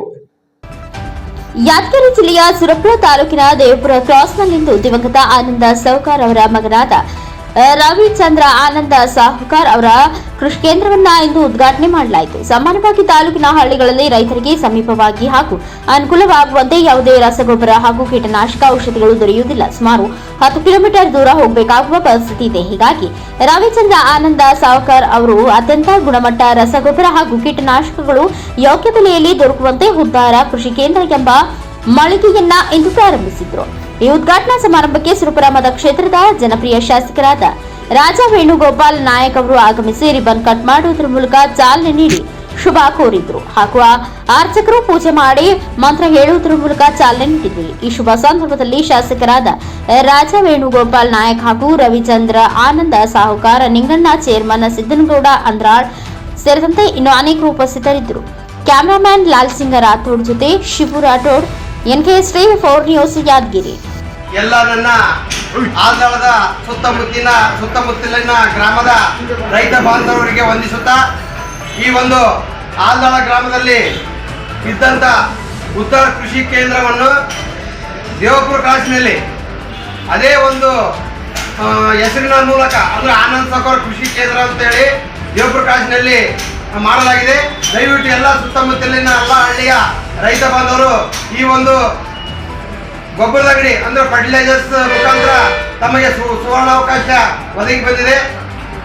4 ಕಿಲೋಮೀಟರ್ ಆಂಧ್ರದಲ್ಲಿ ಬಂದು ತೆಗೆದುಕೊಳ್ಳೋದಕ್ಕಿಂತ ಮುಂಚೆ ಮತ್ತು ಕಕ್ಕೇರಿ 20 ಕಿಲೋಮೀಟರ್, 12 ಕಿಲೋಮೀಟರ್ ಸುರಪುರ, ಅದೇ ಒಂದು ರೇಟಿನಲ್ಲಿ ನಮ್ಮ ಕೃಷಿ ಕೇಂದ್ರದಲ್ಲಿ ಸೌಲಭ್ಯ ಎಲ್ಲ ಕೆಮಿಕಲ್ಸ್ ಮತ್ತು ಫರ್ಟಿಲೈಸರ್ಸ್ ಸೌಲಭ್ಯ ಇರುತ್ತದೆ. ದಯವಿಟ್ಟು ಎಲ್ಲ ನನ್ನ ರೈತ ಬಾಂಧವರು ಈ ಒಂದು ಸದುಪಯೋಗವನ್ನು ಪಡಿಸಿಕೊಂಡು ನಮ್ಮ ಒಂದು ಸಂಸ್ಥೆ ಅಂದರೆ ಕೂಡ್ಲಿಗಿಯಲ್ಲಿ ಗುಣಮಟ್ಟದ ಆಹಾರ ನೀಡುವಂತೆ ಹೋರಾಟಗಾರರು ಒತ್ತಾಯಿಸಿದರು. ಗುಣಮಟ್ಟದ ಆಹಾರ ನೀಡುವಂತೆ ಹೋರಾಟಗಾರರ ಹಕ್ಕೊತ್ತಾಯ. ಕೂಡ್ಲಿಗಿ ಪಟ್ಟಣ ಸೇರಿದಂತೆ ತಾಲೂಕಿನೆಲ್ಲೆಡೆಗಳಲ್ಲಿ ಅಂಗನವಾಡಿ ಕೇಂದ್ರಗಳಲ್ಲಿ ಮಕ್ಕಳಿಗಾಗಿ ಹಾಗೂ ಗರ್ಭಿಣಿ ಸ್ತ್ರೀಯರಿಗೆ ವಿತರಿಸಲಾಗುತ್ತಿರುವ ಪೌಷ್ಟಿಕ ಉಳ್ಳ ಆಹಾರ ಸಾಮಗ್ರಿಗಳು ತೀರಾ ಕಳಪೆ ಮಟ್ಟದಲ್ಲಿದ್ದು, ಉತ್ತಮ ಗುಣಮಟ್ಟದ ಆಹಾರ ಸಾಮಗ್ರಿಗಳನ್ನು ಸಮರ್ಪಕವಾಗಿ ವಿತರಿಸುವಂತೆ ಹೋರಾಟಗಾರರು ಸಿಡಿಪಿಒ ಇಲಾಖೆಗೆ ಹಕ್ಕೊತ್ತಾಯ ಮಾಡಿದ್ದಾರೆ. ಕೆಪಿಸಿಸಿ ಕಾರ್ಮಿಕರ ವಿಭಾಗದ ಜಿಲ್ಲಾ ಉಪಾಧ್ಯಕ್ಷರಾದ ಉಪ್ಪಾರ ರಾಘವೇಂದ್ರ, ಕನ್ನಡ ನಾಡು ಹಿತರಕ್ಷಣಾ ವೇದಿಕೆ ಅಧ್ಯಕ್ಷ ಹುಚ್ಚೇನಹಳ್ಳಿ ಪಂಪಾಪತಿ ನೇತೃತ್ವದಲ್ಲಿ ಸಂಘಟನೆಗಳ ಪದಾಧಿಕಾರಿಗಳು ಹಾಗೂ ಸದಸ್ಯರು ಸಿಡಿಪಿಒ ಇಲಾಖಾ ಅಧಿಕಾರಿಗಳಿಗೆ ತಮ್ಮ ಹಕ್ಕೊತ್ತಾಯ ಪತ್ರ ನೀಡಿದ್ದಾರೆ. ಈ ಸಂಬಂಧಿಸಿದಂತೆ ಹುಚ್ಚೇನಹಳ್ಳಿ ಪಂಪಾಪತಿ ಮಾತನಾಡಿ, ಪಟ್ಟಣ ಸೇರಿದಂತೆ ತಾಲೂಕಿನೆಲ್ಲೆಡೆಗಳಲ್ಲಿ ಬಹುತೇಕ ಅಂಗನವಾಡಿ ಕೇಂದ್ರಗಳಿಗೆ ತಾವು ಭೇಟಿ ನೀಡಿ ಆಹಾರ ಪದಾರ್ಥ ಹಾಗೂ ಸಾಮಗ್ರಿಗಳನ್ನು ಪರಿಶೀಲಿಸಲಿದ್ದು, ಕೆಲ ಆಹಾರ ಪದಾರ್ಥಗಳನ್ನು ಕಳಪೆ ಗುಣಮಟ್ಟದ್ದಾಗಿವೆ, ಕೆಲವು ಹುಳ ಕಸ ತ್ಯಾಜ್ಯಗಳನ್ನು ಒಳಗೊಂಡಿವೆ. ತುಂಬಾ ಹಳೆಯ ಕಳಪೆ ಗುಣಮಟ್ಟದ ಆಹಾರ ಪದಾರ್ಥಗಳು ಬಹುತೇಕ ಅಂಗನವಾಡಿ ಕೇಂದ್ರಗಳಲ್ಲಿ ಕಂಡು ಬಂದಿವೆ. ಆರ್ಗ್ಯಾನಿಕ್ ಬೆಲ್ಲ ಎಂದು ಹೇಳಲಾಗುವ ಬೆಲ್ಲ ತುಂಬಾ ಕಳಪೆಯಾಗಿದೆ.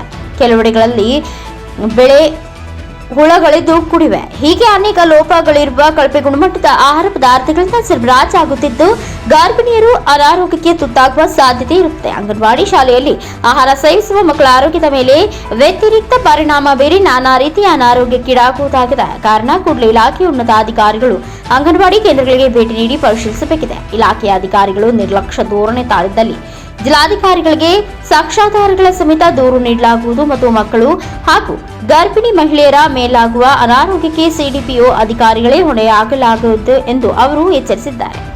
ಈ ಸಂದರ್ಭದಲ್ಲಿ ಸಂಘಟನೆಯ ಪದಾಧಿಕಾರಿಗಳು ಸದಸ್ಯರು ಉಪಸ್ಥಿತರಿದ್ದರು. Viji Vrishabhendra, NKS TV 4 news, Kudligi. Kudligi ತಾಲೂಕು, ವಿಜಯನಗರ ಜಿಲ್ಲೆ. ಅಂಗನವಾಡಿ ಕೇಂದ್ರಗಳಿಗೆ ಕಳಪೆ ಬೆಲ್ಲ ವಿತರಣೆ ಮಾಡ್ತಿದ್ದಾರೆ. ಆ ಬೆಲ್ಲ ಯಾವುದೇ ಕಾರಣಕ್ಕೂ ಯಾವುದೇ ಮಕ್ಕಳು ಕೂಡ ತಿನ್ನೋಕ್ಕೆ ಭಯ ಪಡ್ತಾ ಇದ್ದಾರೆ. ಮತ್ತು ಗರ್ಭಿಣಿ ಹೆಣ್ಮಕ್ಳಿಗೆ ಅವರು ಕೂಡ ಬೆಲ್ಲ ನೋಡಿ ಭಯ ಪಡ್ತಾಯಿದ್ದಾರೆ. ಬೆಲ್ಲ ಹೆಂಗೈತಪ್ಪ ಅಂದರೆ ಒಂಥರ ಗೊಬ್ಬರ ಇದ್ದಂಗೆ ಐತೆ ಬೆಲ್ಲ. ದಯವಿಟ್ಟು ಮೊನ್ನೆ ಸಿಡಿಪೋ ಸರ್ ಅವರಿಗೆ ನಾವು ಮನೆ ಪತ್ರ ಕೊಟ್ಟಿದ್ದೀವಿ, ಆಲ್ರೆಡಿ ಕೊಟ್ಟಿದ್ದೀವಿ. ಅವರು ಕೂಡ ಈ ಬೆಲ್ಲವನ್ನು ಯಾವುದೇ ಕಾರಣಕ್ಕೂ ನಮ್ಮ ಕೂಡ್ಲಿಗಿ ತಾಲೂಕಾದ್ಯಂತ ಇದು ಸಪ್ಲೈ ಆಗ್ತದೆ, ಇದನ್ನು ತರಬೇಕಂತ ಹೇಳಿದ್ವಿ. ಒಳ್ಳೆ ಕ್ವಾಲಿಟಿ ಇರ್ತಕ್ಕಂಥ ಬೆಲ್ಲವನ್ನು ನಮಗೆ ವಿತರಣೆ ಮಾಡಬೇಕು. ಮಕ್ಕಳಿಗೆ ಕೂಡ ಒಳ್ಳೆ ಪೋಷಕಾಂಶ ಆಹಾರ ಕೂಡ ವಿತರಣೆ ಮಾಡಬೇಕಂತ ನಾವು ಮನವಿ ಮಾಡ್ಕೊಂಡಿದ್ದೀವಿ. ಅವರೇನೋ ನಮ್ಮ ಮನೆಗೆ ಸ್ಪಂದಿಸಿದರೆ ಮುಂದಿನ ದಿನಗಳಲ್ಲಿ ಸ್ಪಂದಿಸಿದರೆ ನಾವು ಉಗ್ರವಾದ ಹೋರಾಟವನ್ನು ಮಾಡ್ತೇವೆ ಅಂತ ಅವ್ರಿಗೆ ಎಚ್ಚರಿಕೆ ಕೂಡ ಒಂದು ಮನವಿ ಪತ್ರವನ್ನು ನಾವು ಮೊನ್ನೆ ಸಿಡಿಪೋ ಸಾರಿ ಅವರಿಗೆ ನಾವು ತಲುಪಿಸಿದ್ವಿ. ದಯವಿಟ್ಟು ಮಕ್ಕಳಿಗೆ ಒಳ್ಳೆಯ ಆಹಾರ ಮತ್ತು ಒಳ್ಳೆಯ ಪದಾರ್ಥಗಳನ್ನು ವಿತರಣೆ ಮಾಡೋದಕ್ಕೆ ನಾವು ಈ ಮೂಲಕ ಮಾಧ್ಯಮದ ಮೂಲಕ ನಾವು ವಿನಂತಿ ಮಾಡಿಕೊಳ್ತಿದ್ದೇವೆ.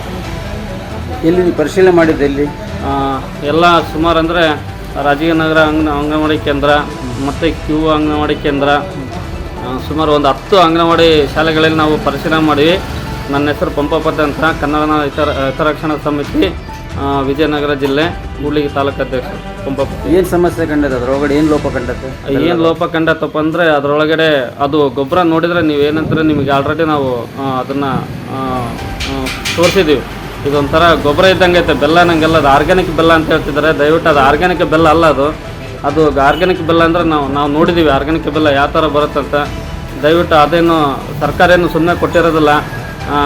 ಅದು ನಮ್ಮ ತೆರಿಗೆ ರೊಕ್ಕದಿಂದನೇ ಒಳ್ಳೆ ಬೆಲ್ಲ ಅಂತಲೇ ಕ್ವಾಲಿಟಿಯಿಂದ ಕೊಟ್ಟಿದ್ದಾರೆ. ದಯವಿಟ್ಟು ಅದನ್ನು ನಿಷ್ಕ್ರಮಗೊಳಿಸ್ಬೇಕು. ಆ ಬೆಲ್ಲನ ನಮಗೆ ಆ ಬೆಲ್ಲನೇ ಬೇಡ. ಯಾಕಂದರೆ ಅದನ್ನು ತಿನ್ನೋಕ್ಕೆ ಎಲ್ಲರೂ ಭಯ ಪಡ್ತಿದ್ದಾರೆ. ಅಂಗನವಾಡಿ ಸ್ಕೂಲಲ್ಲಿ ಕೂಡ ಎಲ್ಲ ಬೆಲ್ಲ ಕೂಡ ಹಂಗೆ ನೀರಾಗಿ ಹರಿದು ಬಿಡುತ್ತೆ. ಅದು ನಾವು ಹೋಗಿರ್ತಕ್ಕಂಥ ಸಂದರ್ಭದಾಗ ಅಂಗನವಾಡಿ ಸ್ಕೂಲಲ್ಲಿ ನೀರಾಗಿ ಹರಿದು ಬಿಡುತ್ತೆ. ಮತ್ತು ಬೇಳೆ ಕೂಡ ಎಲ್ಲ ಹುಳ ಬಿದ್ದು ಹೋಗಿದ್ದಾವೆ. ಪ್ರತಿಯೊಂದು ಸಮಗ್ರಗಳು ಸರಿಯಾದ ರೀತಿಯಲ್ಲಿ ಅಂಗನವಾಡಿ ಸ್ಕೂಲಲ್ಲಿ. ದಯವಿಟ್ಟು ಹೇಳ್ತೀನಿ, ಯಾವುದೇ ಕಾರಣಕ್ಕೂ ಅಂಥ ಆಹಾರ ಪದಾರ್ಥಗಳನ್ನು ಮಕ್ಕಳಿಗೆ ಕೊಡಬೇಡ್ರಿ. ಮತ್ತು ಗರ್ಭಿಣಿ ಹೆಣ್ಣು ಮಕ್ಕಳಿಗೆ ಕೂಡ ವಿತರಣೆ ಮಾಡಬಾರ್ದು. ಯಾಕಂದರೆ ಅದರಲ್ಲಿಂದ ತಿಂದರೂ ಒಳಗೆ ಪಾಪಿಗೆ ಏನೋ ತೊಂದರೆ ಆದರೆ ಯಾವ ಅಧಿಕಾರಿಗಳು ಬರಲ್ಲ. ನಾವು ಈ ಮಾಧ್ಯಮದ ಮೂಲಕ ಎಚ್ಚರಿಕೆ ಕೊಡ್ತಾಯಿದ್ದೀವಿ. ಇದನ್ನು ದಯವಿಟ್ಟು ನೀವು ಪರಿಗಣನೆ ಮಾಡಿಕೊಂಡು ಈ ಬೆಲ್ಲವನ್ನು ನಿಷ್ಕಾಯಮಗೊಳಿಸಬೇಕು. ಒಳ್ಳೆ ಕ್ವಾಲಿಟಿ ಇರ್ತಕ್ಕಂಥ ಬೆಲ್ಲನ ನಮಗೆ ವಿತರಣೆ ಮಾಡಬೇಕಾಗಿ ಈ ಮೂಲಕ ನಾವು ವಿನಂತಿ ಮಾಡಿಕೊಳ್ತಿದ್ದೇವೆ. ಅಕಸ್ಮಾತ್ ಅವ್ರೇನ ವಿತರಣೆ ಮಾಡದಿದ್ದ ಕಾರಣಕ್ಕೆ ನಾವು ಮುಂದಿನ ದಿನ ಕಾನೂನಾತ್ಮಕವಾಗಿ ಹೋರಾಟ ಮಾಡ್ತೇವೆ ಅಂತ ಎಚ್ಚರಿಸ್ತೇವೆ. ನಿಮ್ಮ ಹೆಸರು? ಪಂಪಾಪತಿ ಅಂತ, ಹುಚ್ಚನಹಳ್ಳಿ ಪಂಪಾಪತಿ ಅಂತ, ಕನ್ನಡ ಹಿತರಕ್ಷಣಾ ಸಮಿತಿ ತಾಲೂಕು ಅಧ್ಯಕ್ಷರು. ಅಣ್ಣ ಹೇಳೋಣ, ಏನು ಪ್ರಾಬ್ಲಮ್ ಇಲ್ಲಿ ಹಾಸ್ಟೆಲ್ ಇದ್ರಾಗ ಅಂಗನವಾಡಿಯಲ್ಲಿ ಹೇಳೋಣ. ಚಳ್ಳಕೆರೆಯಲ್ಲಿ ಅಖಂಡ ಕರ್ನಾಟಕ ರೈತ ಸಂಘದಿಂದ ಬರ ಪರಿಹಾರ ಮತ್ತು ಬೆಳೆ ವಿಮೆ ಒತ್ತಾಯಿಸಿ ಬೃಹತ್ ಪ್ರತಿಭಟನೆ ನಡೆಸಲಾಯಿತು.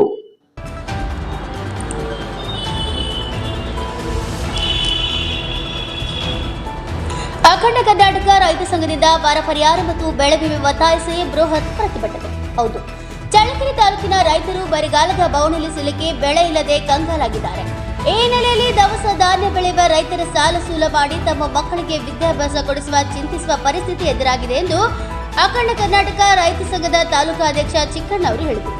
ನಗರದ ಪಾವಗಡ ರಸ್ತೆಯಲ್ಲಿ ಬರುವ ನೀಲಕಂಠೇಶ್ವರ ದೇವಸ್ಥಾನದಿಂದ ತಾಲೂಕು ಕಚೇರಿಗೆ ಮೆರವಣಿಗೆ ಮೂಲಕ ಬಂದು ತಹಶೀಲ್ದಾರರಿಗೆ ಮನವಿಯನ್ನು ಸಲ್ಲಿಸಿ ಮಾತನಾಡಿದರು. ದೇಶಕ್ಕೆ ಅನ್ನ ಹಾಕುವ ರೈತ ಎಂದು ಭ್ರಷ್ಟ ರಾಜಕಾರಣಿಗಳ ಕಪಿಮುಷ್ಟಿಯಲ್ಲಿ ಸಿಲುಕೊಂಡಿದ್ದಾರೆ. ಈ ಹಿನ್ನೆಲೆ ರೈತರಿಗೆ ಬರ ಪರಿಹಾರ ರೈತರಿಗೆ ಜಮವಾಗಿಲ್ಲ. ಬೆಳೆ ಸಮೀಕ್ಷೆ ತಪ್ಪು ವರದಿಯಿಂದ ಬೆಳೆ ವಿಮೆ ಪರಿಹಾರದಿಂದಲೂ ರೈತ ವಂಚಿತರಾಗಿದ್ದಾರೆ. ಇದಲ್ಲದೆ ಬಗರ್ ಹುಕುಂ ಯೋಜನೆ ಅಡಿಯಲ್ಲಿ ಅಕ್ರಮ ಸಕ್ರಮ ಉಳುಮೆ ಮಾಡುವ ಎಲ್ಲ ರೈತರಿಗೆ ಸಾಗುವಳಿ ಪತ್ರವನ್ನು ನೀಡಿಲ್ಲ ಹಾಗೂ ಪಡಿತರ ಚೀಟಿಗೆ ಅರ್ಜಿ ಹಾಕಲು ಹೆಚ್ಚಿನ ಕಾಲಾವಕಾಶ ನೀಡಿಲ್ಲ. ಇದರಲ್ಲಿ ತಿದ್ದುಪಡಿ ಮಾಡುವ ಅವಕಾಶವನ್ನು ನೀಡಬೇಕು, ಹೆಸರು ಸೇರ್ಪಡೆ ಅವಕಾಶಕ್ಕೆ ಅವಕಾಶ ಮಾಡಿಕೊಡ್ಬೇಕಂತ ಉಗ್ರವಾಗಿ ಪ್ರತಿಭಟಿಸಿದರು. ಈ ಸಂದರ್ಭದಲ್ಲಿ ರೈತ ಸಂಘದ ಸದಸ್ಯ ಪರಮೇಶ್ವರಪ್ಪ, ನವೀನ್ಗೌಡ, ಅಣ್ಣಪ್ಪ ಸ್ವಾಮಿ, ರಾಜಣ್ಣ, ಋಷವೇಂದ್ರಪ್ಪ, ರತ್ನಮ್ಮ, ಶಂಕರಪ್ಪ, ಚನ್ನಕೇಶವ, ಶಿವಣ್ಣ ಸೇರಿದಂತೆ ಅನೇಕ ರೈತ ಮುಖಂಡರು ಉಪಸ್ಥಿತರಿದ್ದರು.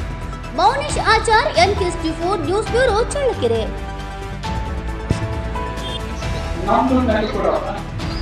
ನಾವು ಪ್ರಕೃತಿ ಉದ್ಯೋಗದಲ್ಲಿ ಅದು ಸಾರ್ವಜನಿಕರಿಗೆ ಆ ಹಣ ಕೊಡ್ರಿ.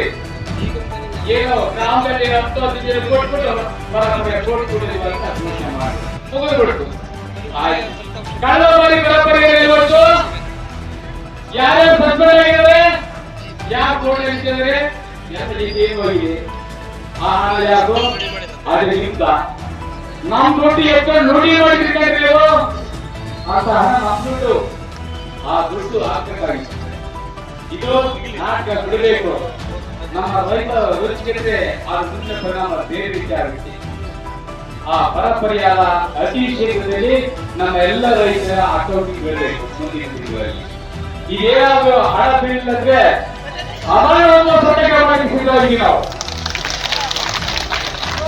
ಆಮೇಲೆ ಏನು ಇನ್ಸೂರೆನ್ಸ್ ಹಣ ಟೀಚರ್ಸ್ ಮಾಡುವಂತಹ ಕಾಲದಲ್ಲಿ ಈ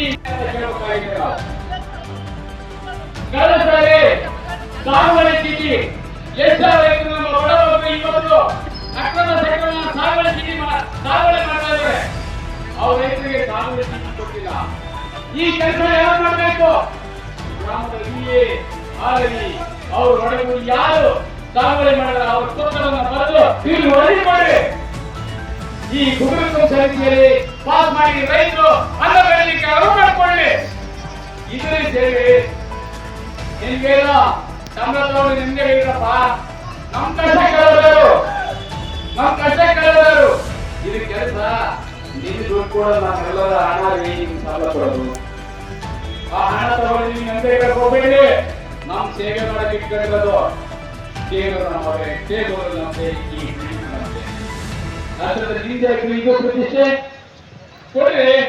ನಾವು ರೈತರು ಮುಂದುವರಿ PM ಕಿಸಾನ್ ಈಗ ಎಲ್ಲಾ ಸಾಗುವಳಿದಾರರಿಗೆ ಕೊಡ್ತಾ ಇದ್ರು.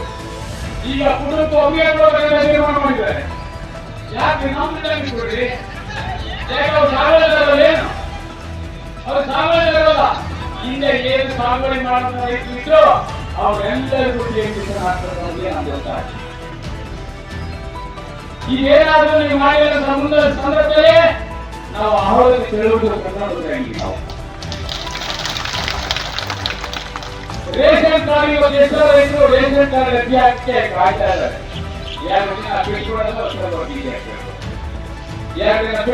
ನಾಯಕನಹಟ್ಟಿಯಲ್ಲಿ ಬೀದಿ ಬದಿ ವ್ಯಾಪಾರಸ್ಥರಿಗೆ ಸಾಲ ಸೌಲಭ್ಯಗಳನ್ನು ಪಡೆದುಕೊಳ್ಳಿ ಎಂದು ಪಟ್ಟಣ ಪಂಚಾಯಿತಿ ಮುಖ್ಯ ಅಧಿಕಾರಿ ಪಾಲಯ್ಯ ಕರೆ ನೀಡಿದರು. ಪ್ರಧಾನಮಂತ್ರಿ ಆತ್ಮನಿರ್ಭರ ಸ್ವನಿಧಿ ಯೋಜನೆ ಅಡಿಯಲ್ಲಿ ಬೀದಿ ಬದಿ ವ್ಯಾಪಾರಸ್ಥರಿಗೆ ಸಾಲ ಸೌಲಭ್ಯವನ್ನು ಪಡೆದುಕೊಳ್ಳಿ ಎಂದು ಪಟ್ಟಣ ಪಂಚಾಯಿತಿ ಮುಖ್ಯ ಅಧಿಕಾರಿ ಪಾಲಯ್ಯ ಕರೆ ನೀಡಿದರು. ಹೌದು, ನಾಯಕನಹಟ್ಟಿ ಪಟ್ಟಣ ಪಂಚಾಯಿತಿ ವ್ಯಾಪ್ತಿಗೆ ಬರುವ ಬೀದಿ ಬದಿ ವ್ಯಾಪಾರಸ್ಥರು ವ್ಯಾಪಾರ ಮಾಡುವ ಸರ್ಟಿಫಿಕೇಟ್ ಅಥವಾ ವ್ಯಾಪಾರಿಗಳ ಗುರುತಿನ ಚೀಟಿ, ಆಧಾರ್ ಕಾರ್ಡ್, ಅಂಗಡಿಯ ಆಧಾರ್ ಜೋಡಣೆಯಾಗಿರುವ ಬ್ಯಾಂಕ್ ಖಾತೆ ದಾಖಲೆಗಳನ್ನು ಒದಗಿಸಿಕೊಡಬೇಕೆಂದು ಹೇಳಿದರು.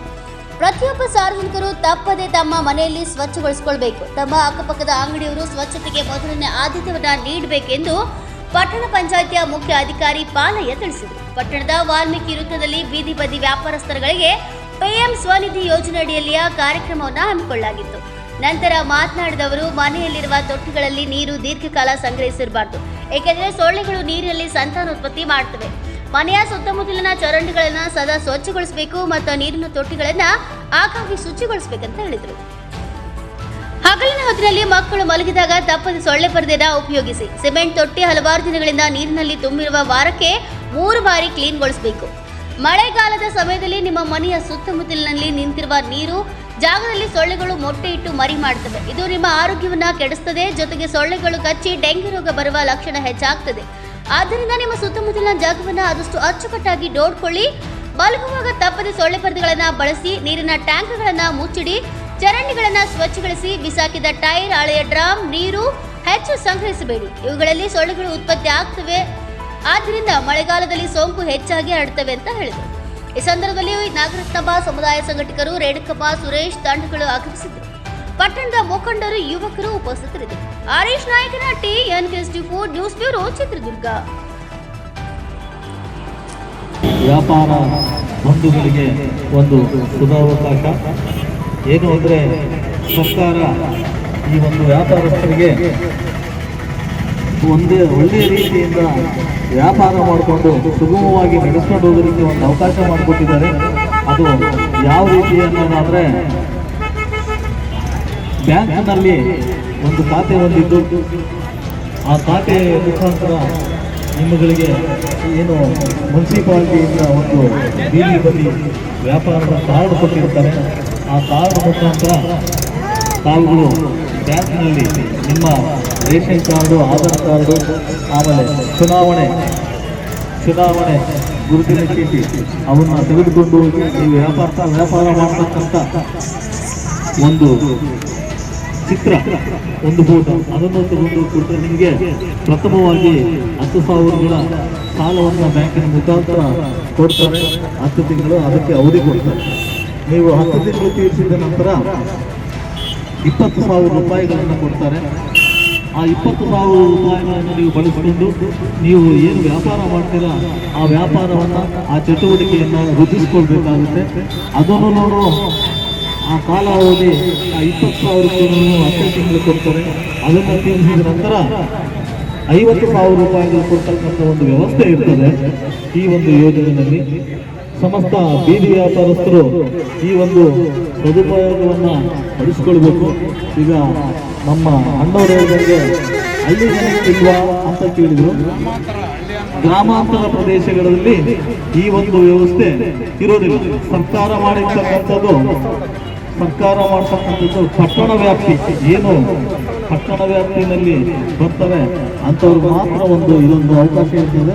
ಸುತ್ತಮುತ್ತ ಹಳ್ಳಿನವರು ಬಂದು ಇಲ್ಲಿ ಕುತ್ಕೊಂಡು ವ್ಯಾಪಾರ ಮಾಡ್ತಾರೆ, ಅಂಥವ್ರಿಗೂ ಅವಕಾಶ ಇರ್ತದೆ, ಇಲ್ಲ ಅಂತ ಹೇಳಲ್ಲ. ಒಂದು ಸ್ವಲ್ಪ ಕೇಳ್ರಿ ಸಮಯ.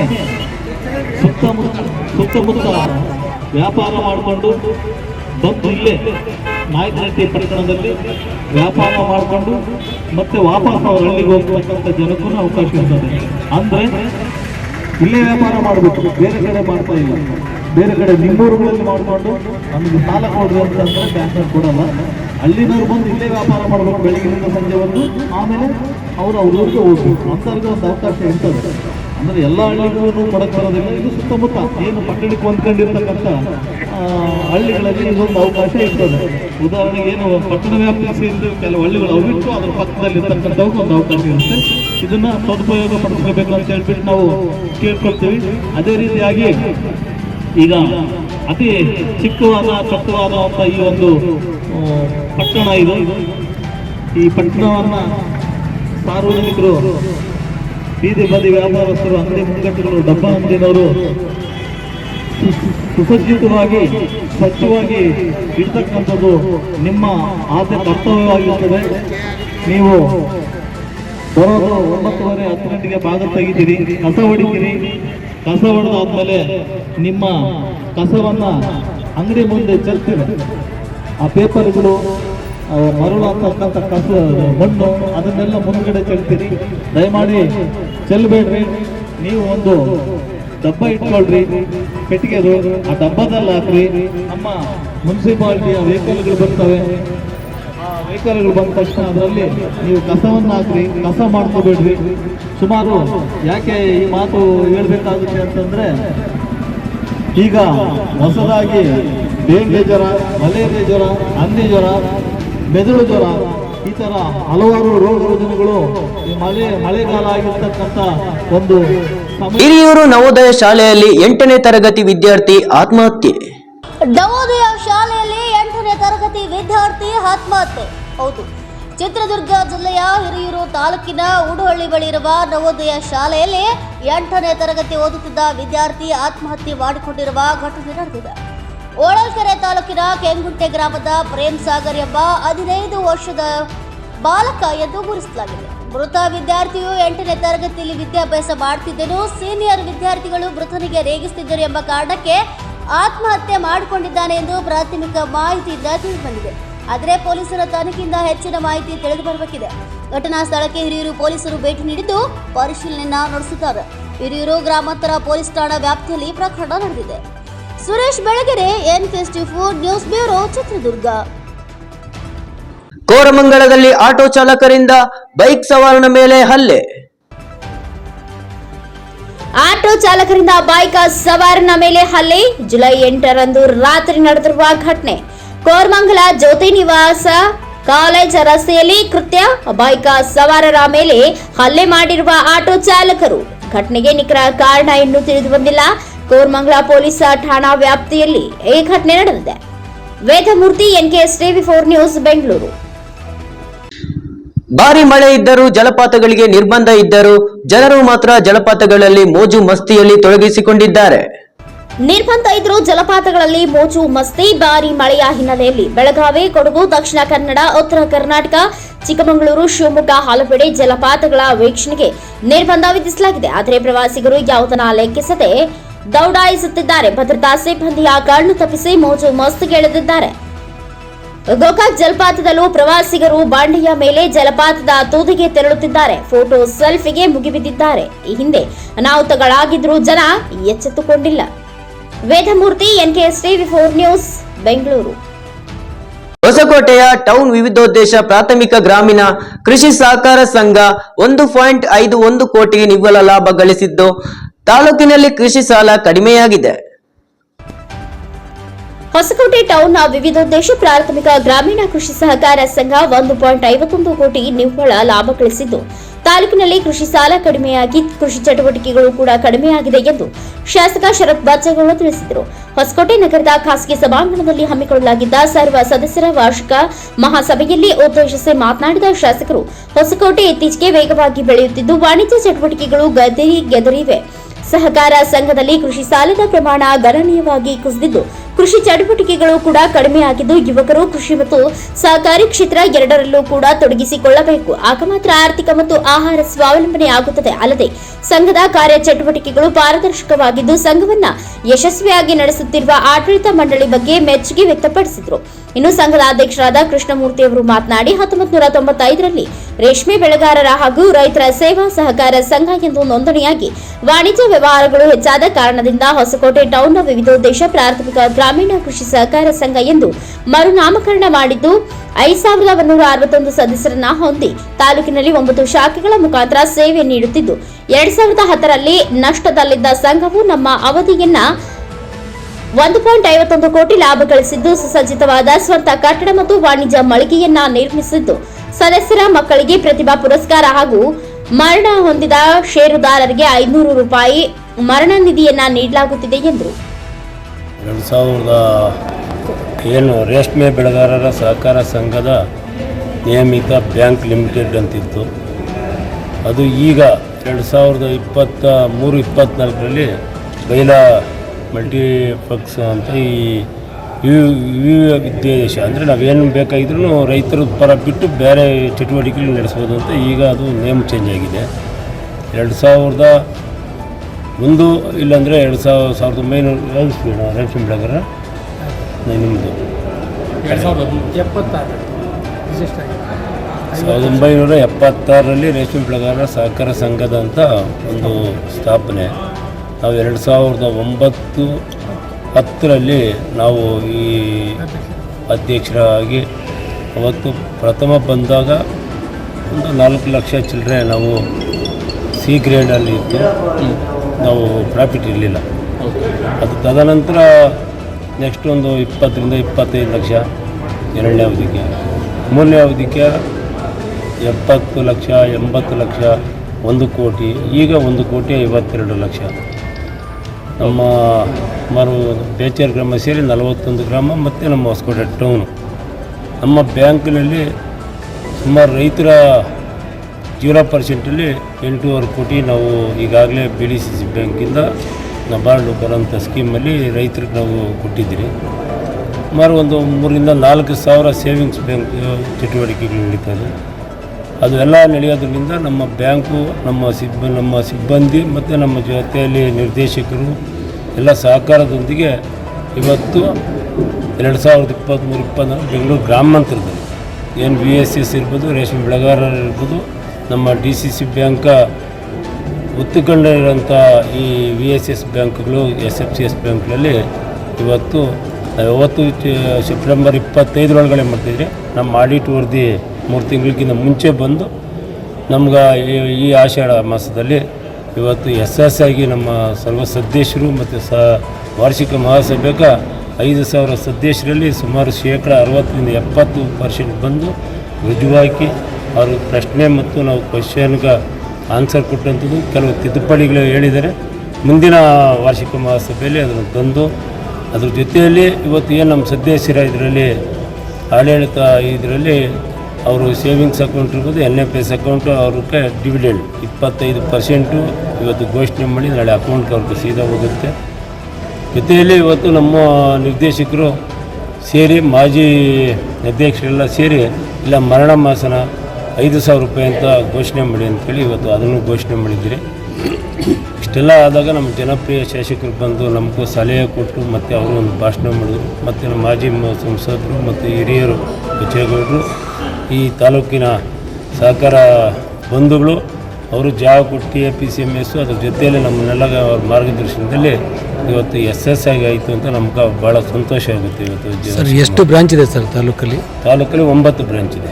ಸೊ ಈಗ ತಾವು ಭಾಷಣದಲ್ಲಿ ಹೇಳ್ತಿದ್ರಿ ನೀವು ಅಧ್ಯಕ್ಷ ಆದಮೇಲೆ ಸಾಕಷ್ಟು ತೊಂದರೆಗಳಾಯಿತು, ಕಿರುಕುಳಗಳು ಕೊಟ್ಟರು ಅಂತ, ಅದ್ರ ಬಗ್ಗೆ ಒಂಚೂರು. ಅದು 2015-16 ನಮಗೆ ಬಿಲ್ಡಿಂಗ್ ಕಟ್ಟಬೇಕಾಗಿದ್ದಾಗ ನಮ್ಮ ಮೇಲೆ ಅಪವಾದನ ಬಂದಂಥದ್ದು.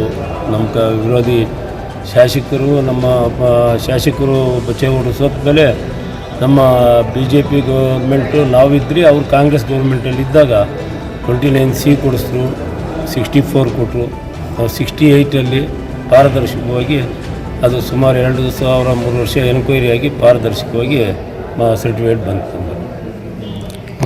ಹಂಗೆ ಒಂದು ಕಾಂಪ್ಲೆಕ್ಸ್ಗಳು ಕಮರ್ಷಿಯಲ್ ಬಿಲ್ಡಿಂಗ್ಗಳಾಗಿ ಪರಿವರ್ತನೆ ಆಗಿರೋದನ್ನ ದೊಡ್ಡಬೆಟ್ಟಿಗೆ ರಸ್ತೆ ಆಗಿರ್ಬೋದು, ದೊಡ್ಡೂರು ಕೂಡ ಚಿಂತಾಮಣಿ ರಸ್ತೆ ಆಗಿರ್ಬೋದು, ಶಿಳಿಘಟ್ಟ ರಸ್ತೆಗಳಾಗಿರ್ಬೋದು, ಸಾಗುವಳಿ ಭೂಮಿಗಳ ಪ್ರಮಾಣ ಕಡಿಮೆ ಆಗ್ತಾ ಬಂದು ಎಲ್ಲ ಕಡೆ ಇವತ್ತು ವೇರ್ ಹೌಸ್ಗಳು, ಹೋಟೆಲ್ಗಳು, ದರ್ಶಿಗಳು ಇವೆಲ್ಲ ಸ್ಥಾಪನೆ ಆಗಿರ್ತಕ್ಕಂಥದ್ದು ಅಪನಾಯಕತೆ. ಆ ಒಂದು ನಿಟ್ಟಿನಲ್ಲಿ ಇವತ್ತು ಅಶ್ವತ್ಥನಾರಾಯಣ ಅವರು ಹೇಳಿದಂಗೆ ರೈತರ ಸಾಲ ತಗೊಂಡಾಗತಕ್ಕಂಥ ಪ್ರಮಾಣ ಇವತ್ತು ಕಡಿಮೆ ಆಗ್ತಾ ಹೋಗ್ತದೆ. ಆ ಒಂದು ನಿಟ್ಟಿನಲ್ಲಿ ಕಾಲಕ್ರಮೇಣವಾಗಿ ಇವತ್ತು ಈ ನಮ್ಮ ಸಹಕಾರ ಸಂಘ ಇದೆ, ಅದು ಕೂಡ ಬದಲಾಗಬೇಕಾದಂಥ ಒಂದು ಅಗತ್ಯ ಇದೆ. ಅದು ಕೂಡ ಆಗ್ತಾ ಇದೆ. ನಾನೇ ಅವರೊಂದು ಒಳ್ಳೆ ಪ್ರಶ್ನೆನ ಹೇಳಿದ್ರು, ನಿಮ್ಮಲ್ಲಿ ಅಸೋಸಿಯೇಟ್ ಮೆಂಬರ್ಶಿಪ್ ಯಾಕೆ ಜಾಸ್ತಿ ಮಾಡ್ಕೊಂಡಿದ್ದೀರಾ ಅಂತ ಹೇಳಿ. ಸರಿ, ಒಪ್ಕೋತೀವಿ, ಬೈಲಾಗಳ ಪ್ರಕಾರ ಅದು ಉಲ್ಲಂಘನೆ ಆಗಿರ್ಬೋದು. ಆದರೆ ಇವತ್ತು ಪ್ರಾಣಿಗಾರರ ಸಂಖ್ಯೆ ಕಡಿಮೆ ಆಗ್ತಾ ಇರಬೇಕಾದಾಗ ಸಾರ್ವಜನಿಕರಿಗೆ ನಾವು ಅನುಕೂಲ ಮಾಡಿಕೊಡ್ಬೇಕಾದ್ರೂ ಕೂಡ ಇವತ್ತು ಸಹಕಾರ ಸಂಘಗಳ ಒಂದು ಆದ್ಯತೆ ಕರ್ತವ್ಯ ಜವಾಬ್ದಾರಿಯಾಗಿದ್ದು ಇವತ್ತು ಆ ಒಂದು ಒಳ್ಳೆ ಕೆಲಸ ಗೋಲ್ಡ್ ಲೋನ್ಗಳಿಂದ ಆಗಿರ್ಬೋದು, ಬೇರೆ ಬೇರೆ ಲೋನ್ಗಳಿಂದ ಆಗಿರ್ಬೋದು, ಅಸೋಸಿಯೇಟ್ ಮೆಂಬರ್ಶಿಪ್ನ ಸಂಖ್ಯೆನ ಜಾಸ್ತಿ ಮಾಡಿಕೊಂಡು ಸಂಘನ ಇವತ್ತು ಒಂದು ಲಾಭದಲ್ಲಿ ನಡೆಸಿಕೊಂಡು ಹೋಗ್ತಕ್ಕಂಥ ಕೆಲಸನ ಆಡಳಿತ ಮಂಡಳಿ ಏನ್ ಮಾಡ್ತಾ ಇದೆಯೋ ನಿಜವಾಗ್ಲೂ ಶ್ಲಾಘನೀಯವಾದಂತಹ ಕೆಲಸ ಅಂತ ಹೇಳಿ ಅವರಿಗೆ ಅಭಿನಂದನೆಯನ್ನು ಸಂದರ್ಭದಲ್ಲಿ ಹೋಗ್ತಾ ಇದ್ದೀವಿ. ಇವತ್ತು ನಾವು ಹೊಸಕೋಟೆ ನಗರದಲ್ಲಿ ನೋಡಿದ್ವಿ, ಬೇರೆ ಬೇರೆ ಕೋಆಪರೇಟಿವ್ ಸೊಸೈಟಿಗಳು, ಬ್ಯಾಂಕ್ಗಳಿಗೆ ಕಳೆದ ಒಂದು 2 ವರ್ಷದಿಂದ ಡಿವಿಡೆಂಡ್ ಕೊಡುವಂತ ಒಂದು ಪರಿಸ್ಥಿತಿಯಲ್ಲೇ ಇರಲಿಲ್ಲ. ಈ ಒಂದು ವರ್ಷದಲ್ಲಿ ಡಿವಿಡೆಂಡ್ ನ ಘೋಷಣೆ ಮಾಡಿದ್ರು ಕೂಡ ನೋಡಿದ್ವಿ, 12-14% ಡಿವಿಡೆಂಡ್ ನ ಘೋಷಣೆ ಮಾಡತಕ್ಕಂಥದ್ದು ನಾವು ನೋಡಿದ್ದೇವೆ. ಆ ಒಂದು ಸಂದರ್ಭದಲ್ಲಿ ಇವತ್ತು ಅಶ್ವತ್ಥನಾರಾಯಣ ಅವರು ಹೇಳಿದಂಗೆ ಸರ್ಕಾರ ಏನು ಕೊಟ್ಟಂತ 25% ಲಿಮಿಟ್ ಏನಿತ್ತು, ಆ ಒಂದು ಗರಿಷ್ಠ ಮಿತಿ ಏನಿತ್ತು ಆ ಗರಿಷ್ಠ ಮಿತಿಯೊಳಗೂ ಇವತ್ತು 25% ಡಿವಿಡೆಂಡ್ ಘೋಷಣೆ ಮಾಡಿರ್ತಕ್ಕಂಥದ್ದು ಕೂಡ ಇವತ್ತೇನು ನಮ್ಮ ಆಡಳಿತ ಮಂಡಳಿ ಇದೆ, ಆಡಳಿತ ಮಂಡಳಿಯ ಒಂದು ಕಾರ್ಯವೈಖರಿ ಮತ್ತೆ ಅವರು ಮಾಡ್ತಿರ್ತಕ್ಕಂಥ ಪಾರದರ್ಶಕವಾದಂತಹ ಪ್ರಾಮಾಣಿಕವಾದಂತಹ ಕೆಲಸಗಳಿಗೆ ಸಾಕ್ಷಿಯಾಗಿ ಡಿವಿಡೆಂಡ್ ಇವತ್ತು ಎಲ್ಲಿ ನಿಂತಿದೆ ಅವರೆಲ್ಲರೂ ಕೂಡ ಇವತ್ತೇನು ಸುಮಾರು 5,000 ಕುಟುಂಬಗಳು ಸದಸ್ಯರಾಗಿ ಈ ಒಂದು ಬ್ಯಾಂಕ್ನಲ್ಲಿ ವ್ಯವಹಾರಗಳ ಚಟುವಟಿಕೆಯನ್ನು ನಡೀತಾರೆ. ಅವರೆಲ್ಲರ ಪರವಾಗಿ ಧನ್ಯವಾದಗಳನ್ನ ಅಭಿನಂದನೆಗಳನ್ನ ಈ ಸಂದರ್ಭದಲ್ಲಿ ನಾವು ಮುಗಿಸ್ತೇವೆ. ಇವತ್ತು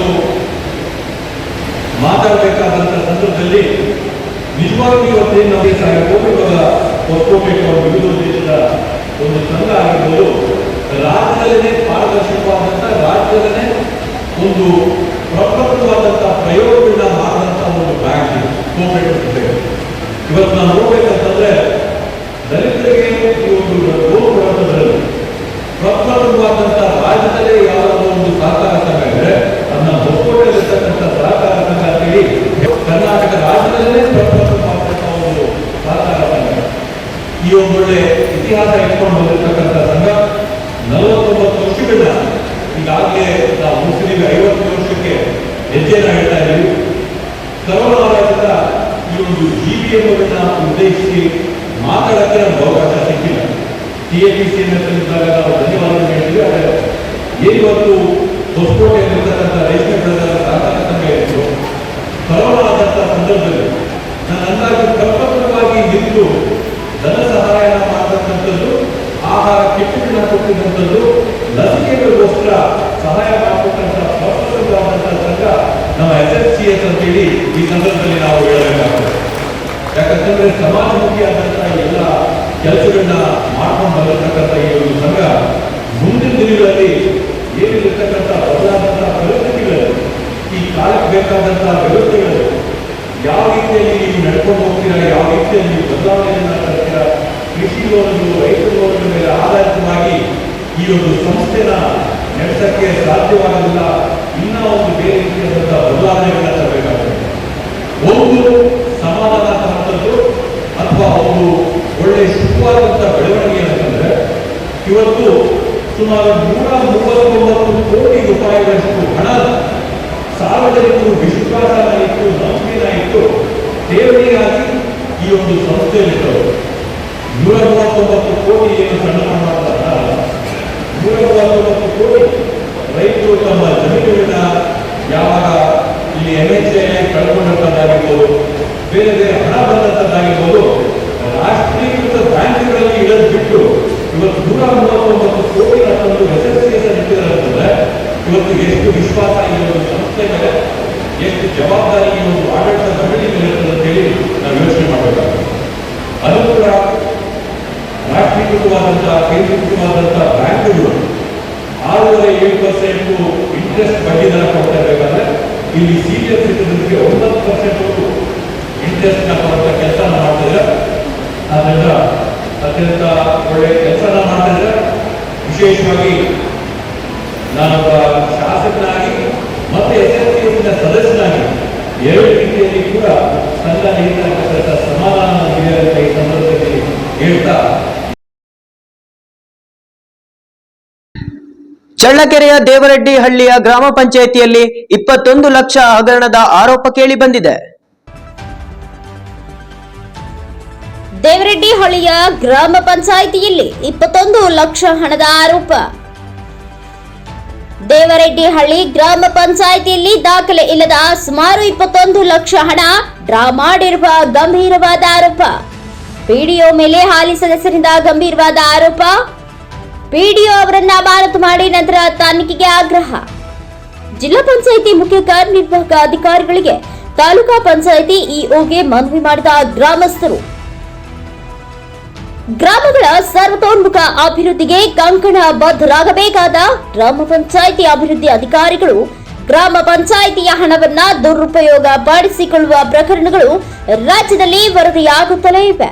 ಅಂತಹದೊಂದು ಪ್ರಕರಣ ಚಳ್ಳಕೆರೆ ತಾಲೂಕಿನ ದೇವರೆಡ್ಡಿಹಳ್ಳಿ ಗ್ರಾಮ ಪಂಚಾಯಿತಿ ಪಿಡಿಒ ಮೇಲೆ ಸದಸ್ಯರು ಗಂಭೀರವಾದ ಆರೋಪ ಮಾಡಿದ್ದಾರೆ. ಗ್ರಾಮ ಪಂಚಾಯಿತಿಯಲ್ಲಿ ಯಾವುದೇ ಸಭೆ ನಡೆಸಿದ್ರು ಅದರ ಸಭಾ ನಡವಳಿ ಹಾಗೂ ಸದಸ್ಯರ ಕೋರಂ ಹಾಗೂ ಕಾಮಗಾರಿ ಅನುಮೋದನೆಗೆ ಸದಸ್ಯರ ಸಹಿ ಪಡೆದು ಅನುಮೋದಿಸುವುದು ಸರ್ಕಾರದ ನಿಯಮಾವಳಿ.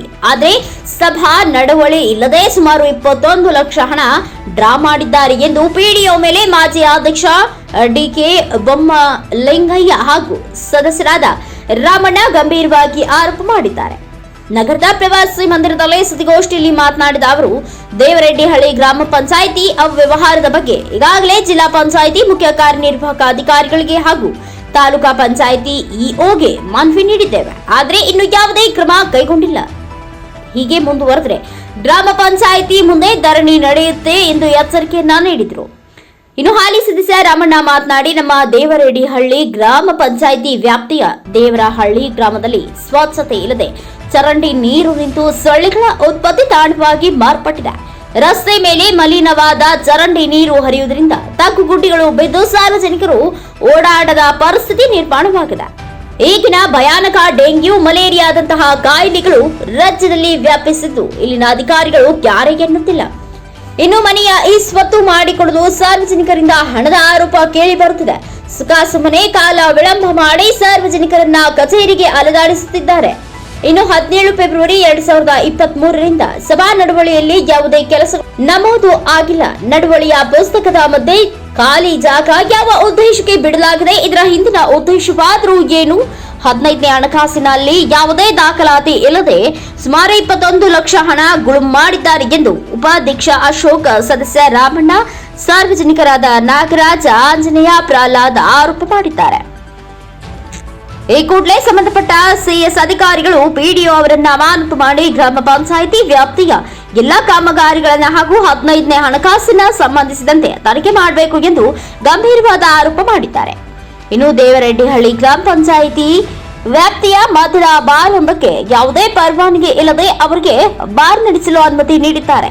ಇನ್ನು ಸದಸ್ಯರ ಗಮನಕ್ಕೆ ಬರದೆ ಅಕ್ರಮವಾಗಿ ಬಾರ್ ಲೈಸೆನ್ಸ್ ನೀಡಿದ್ದಾರೆ ಎಂದು ಸದಸ್ಯರಾದ ರಾಮಣ್ಣ ಪಿಡಿಒ ಮೇಲೆ ಗಂಭೀರವಾದ ಆರೋಪ ಮಾಡಿದ್ದಾರೆ. Mounesh Achar, NKS TV4 news, Challakere. ನಾವು ಅಲ್ಲಿ ಸದಸ್ಯರಿಲ್ಲ. ನಾವು ಎಷ್ಟು ಸತಿ ಹೋಗಿ ನಾವು ಸರ್ ನೋಡ್ರಿ, ಯಾರಾದರೂ ಒಬ್ಬರೇ ಒಂದು ಸರ್ಕಾರಿ ಅಧಿಕಾರಿಗಳಾಗಿ ಎಲ್ಲ ಬಂಧಿಸ್ಕೊಂಡು ಹೋಗ್ರಿ, ಎಲ್ಲ ಹಳ್ಳಿಗಳನ್ನ ನೋಡ್ಕೊಂಡು ಹೋಗ್ರಿ ಅಂತ ಎಷ್ಟು ಪದೇ ಪದೇಯಿಂದ ಒಳ್ಳೆ ಮಾತಿನಿಂದ ನಾವು ಹೇಳಿದ್ರು ಕೂಡ ಆಯ್ತು ಹೇಳ್ರಿ ಎಂಬುದು. ಇನ್ನು 10 ದಿವಸ ಆದರೂ ನಮ್ಮ ಮೊಬೈಲ್ ಫೋನ್ ಎತ್ತದಂಗಿರೋದು, ಯಾವ ಊರು ನಮ್ದಂಗಿರೋದು. ನಮ್ಮ ಗ್ರಾಮದಾಗ ಬಂದು ಎಲ್ಲ ಕಡೆ ಒಂದು ನೀರಿನ ಸರ್ವಿಸ್ದಾಗ ಇನ್ನೊಂದಾಗಲಿ ನಾವು ಫೋನ್ ಮಾಡಿದ್ರು ಕೂಡ ಸರಾನ ಆ ಪಿಡಿಒ ಹೊಂದಿಸ್ದಂಗಿರೋದು. ಮಾಕಾಲು ಅಂತ ಗ್ರಾಮದಲ್ಲಿ ಗುಂಡಿಗಳು ಬಿದ್ದು ಎಲ್ಲ ಅವ್ಯವಹಾರ ಆದರೂ ಕೂಡ ಅವರೆಲ್ಲ ಹೆಣ್ಮಕ್ಳು ಬಂದು ನಮ್ಮ ಸದಸ್ಯರು ಬಾಯಿಗೆ ಬಂದು ನಮ್ಮ ಬೈದಿದ್ದು ಕೂಡ ಅವ್ರಿಗೆ ಫೋಟೋ ತೋರಿಸಿದ್ರು ಸಮೇತ ನಮ್ಮನ್ನು ಕಿವಕ್ಕೆ ಹಾಕಿ ಅಂದಾಗ ಒಂದು ಉಲ್ಲಂಘನೆ ಮಾಡೋದು. ಅವ್ರಿಗೆ ಏನು ಮಾಡಿದ್ರು ಸಮೇತ ನಮ್ಮ ಸದಸ್ಯರು ಹಿಂಗೆ ಐದಾರೆ ಅಂತ ಭಯ ಭೀತಿ ಇರ್ತಾರೆ.